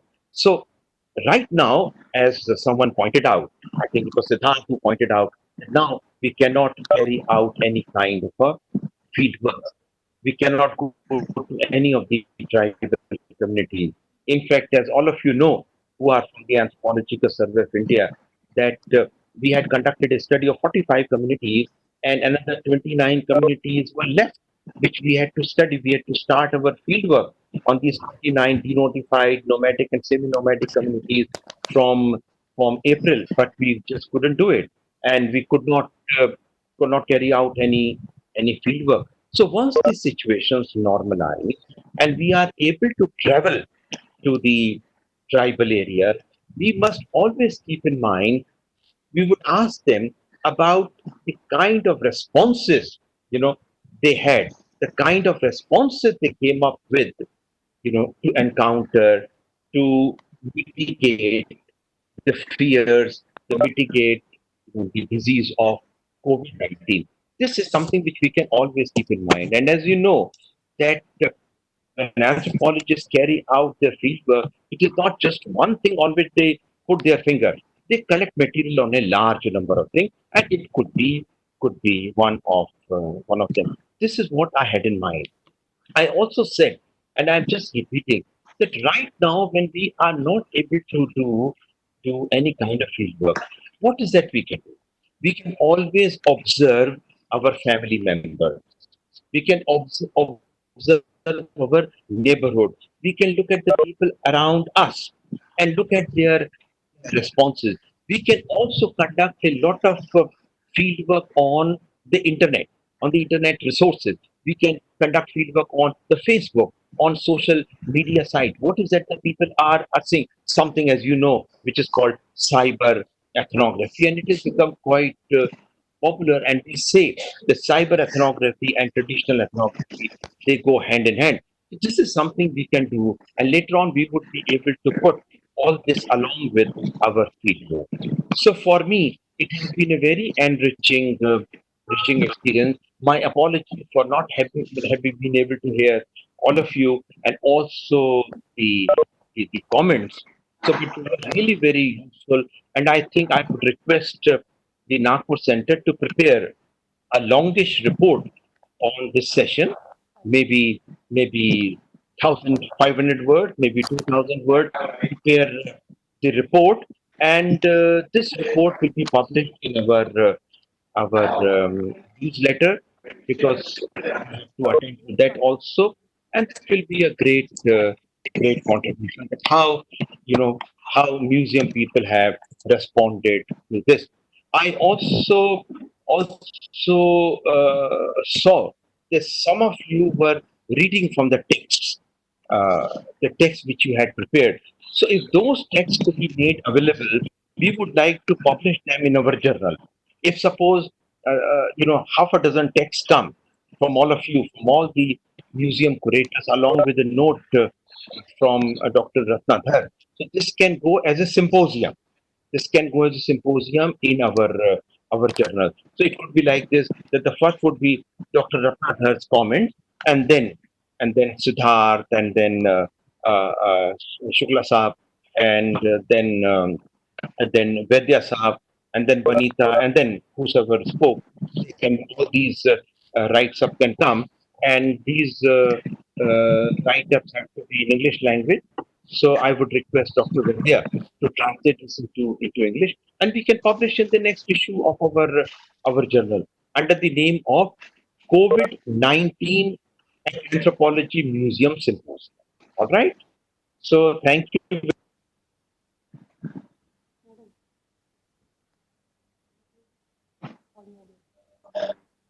Thank you, Hello. sir. Thank you, sir. Sir, hello.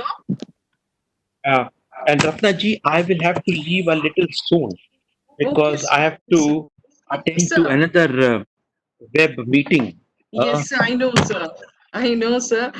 We will be finishing within, I think, 20 minutes or 10 minutes or so. Okay. So, thank you, sir. Again, a very wonderful insight from you. And it was really a learning process. Oh, Uh, no. and we know, of course, we will do our best to make the next journal, whatever the journal comes, we will do our best to make it as No, best Ratna as ma'am, possible.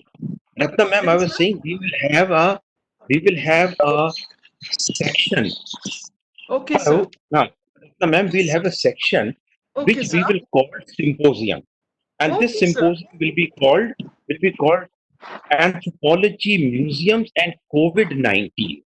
Okay, and we can have write-ups from all the presenters.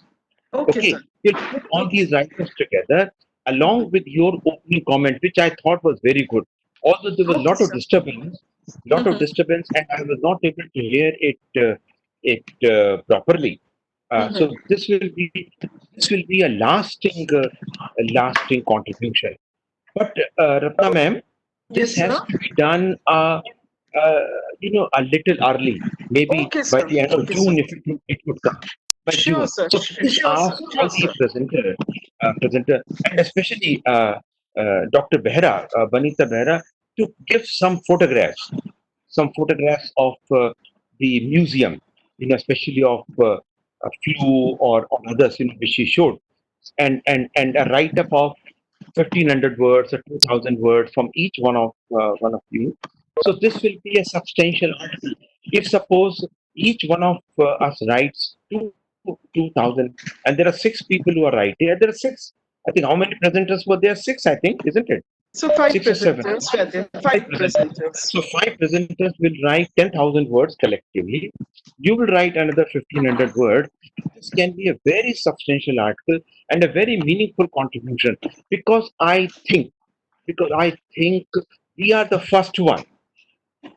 We are the first one who are looking at the museum in the context of COVID-19. There's so many. Today is the International Museum Day, and a large number of people are lecturing. I'm told Professor Gala is speaking in Bhopal, and this evening Professor Basa is going to speak, and there's so many programs which are taking place. But in so far as I know that we are the first one to address the problem of anthropology and pandemics in the context of museum. And therefore, it will be our significant contribution.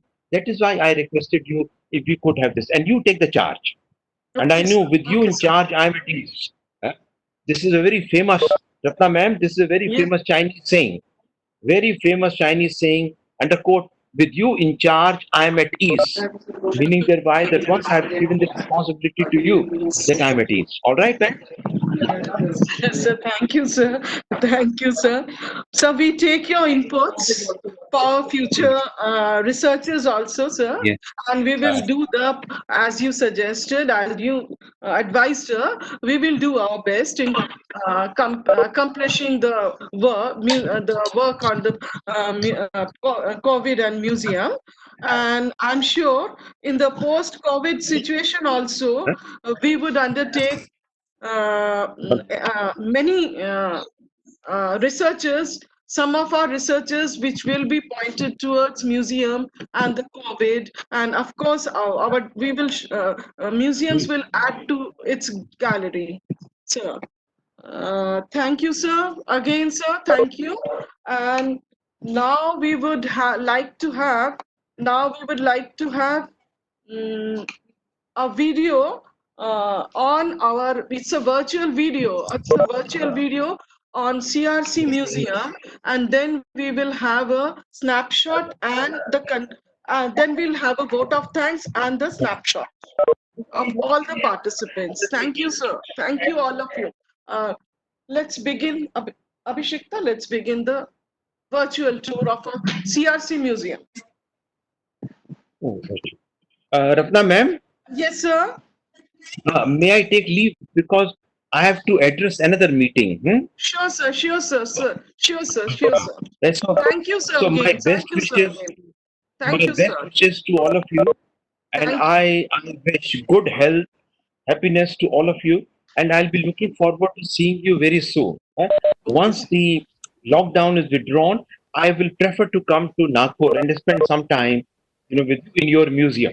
Is Thank you, Shuklaji sir. around? Thank you. Sir, sir. sir, Yes, before you sure, sir. leave, Thank you, we sir. would like to take a photograph. Sir, just a moment.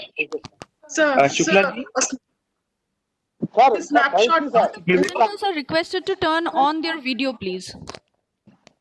Please come, sir. Okay, thank you.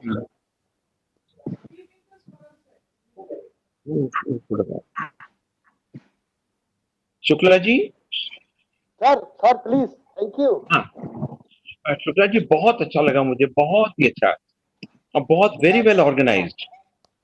Sir thank you very much, thank you.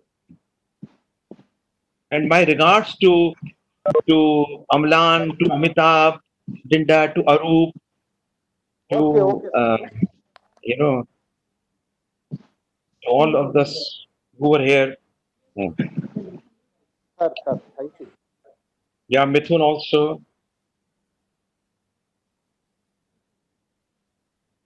Sir local to vocal जो हमारे माननीय प्रधानमंत्री बोल रहे हैं, vocal is museum sir, तो museum को हमें वोकल बनाना है।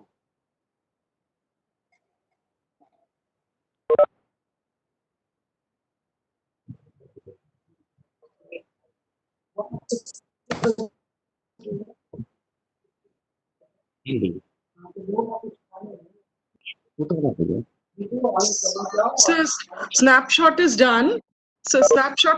So we will do a virtual tour of our CRC museum now, sir. Right, ma'am. Thank you very much. Grateful to Thank you. you, sir. Thank Bye you, bye. sir. Bye. Thank you, sir. Bye.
बंद कर दो उसको।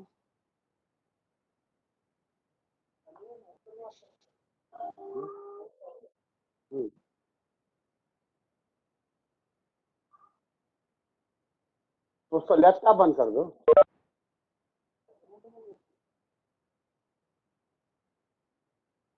Mic बंद है।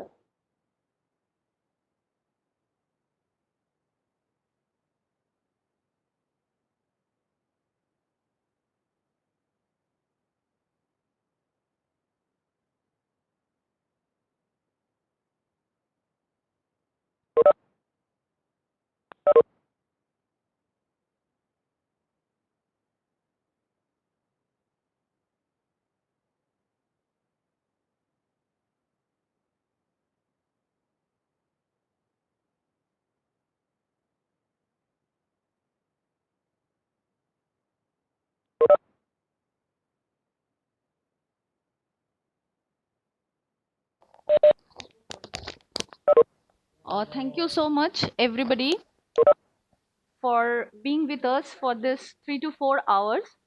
Now, I would like to request Sunumi Changmi to deliver his vote of thanks on behalf of the Anthropological Survey of India, Central Regional Center, Nagpur.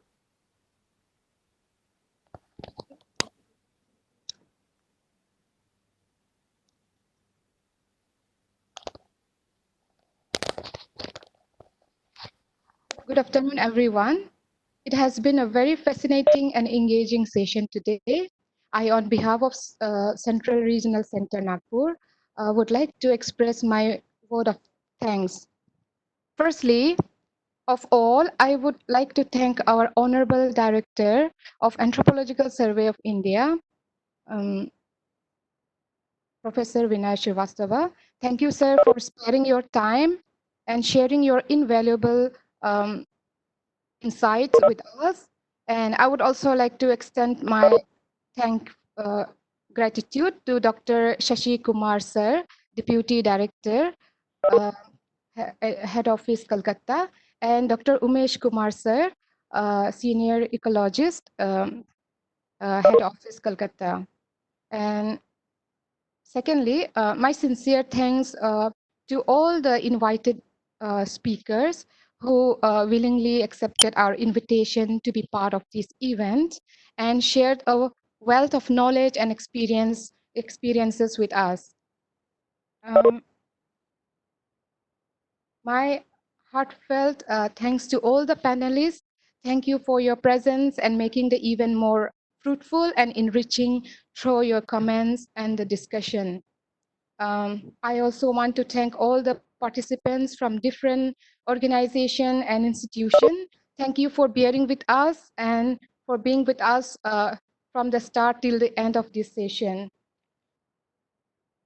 I would also like to extend my sincere gratitude to media houses, Hitwari and Live Nagpur, to be in our midst and making the event more lively. Finally, I would like to thank our HOD, Dr. Ratna ma'am, Head of Office. Thank you for initiating this event, madam, so we could gather here in this manner. Thank you for creating this platform. A special thank you to Dr. Abhishekta Ghochroy, anthropologist. She has been helping us in all the technical support. I think without her help, we wouldn't be able to organize this webinar seminar. So thank you so much, Abhishekta, Dr. Abhishekta. And I would also like to thank Sanjay Shukla, Assistant Keeper, CRC. Thank you, sir, for your support and then your guidance throughout. And I would also like to thank you all the I also acknowledge the effort of the entire CRC team who have been always solid support to make this program successful. Thank you, everyone, and have a good evening. Before signing out, I would like to request all the participants kindly turn on your video so that we can have the screenshot of the participation. Everybody is requested to turn on your video only, not the audio, please.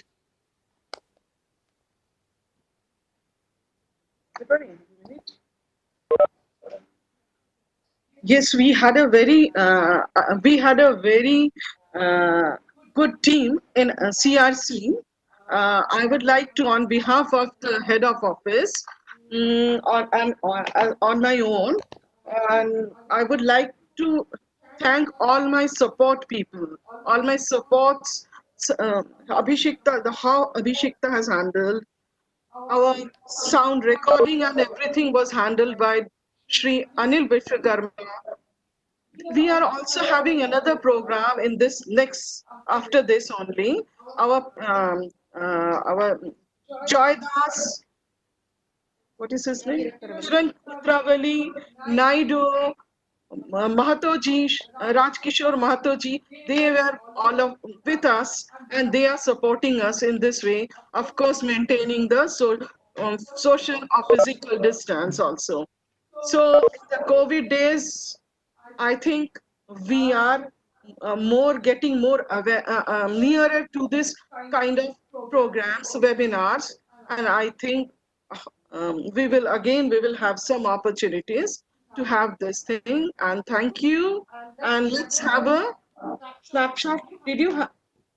Let's have a snapshot together. It will be a fine thing. And thank you so much for all the participants. I would like to thank you on my behalf. Everybody is requested to turn on their video, please. Majority has put it off.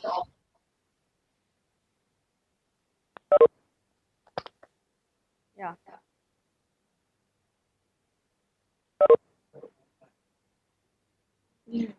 औरूप Roy का तो चेहरा नहीं दिख रहा है. Arup, there is someone peeping there, and we are unable to see you.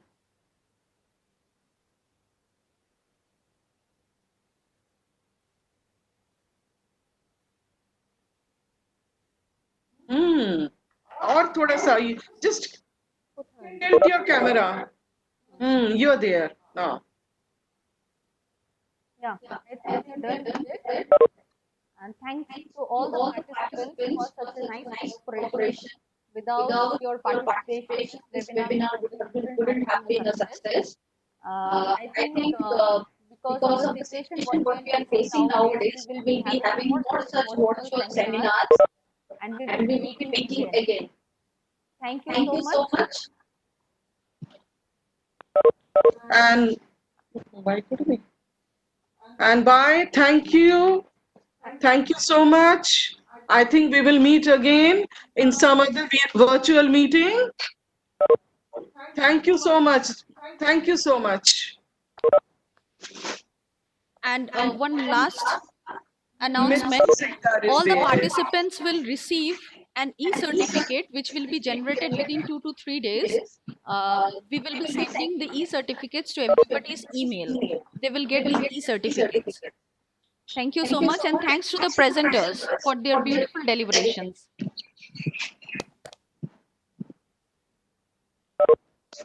Thank you, SB Roy sir. Thank you, SB Roy sir. Thank you, Professor Perumal, Chella Perumal sir. Thank you, sir, for your all support. Thank you all. Thank you all.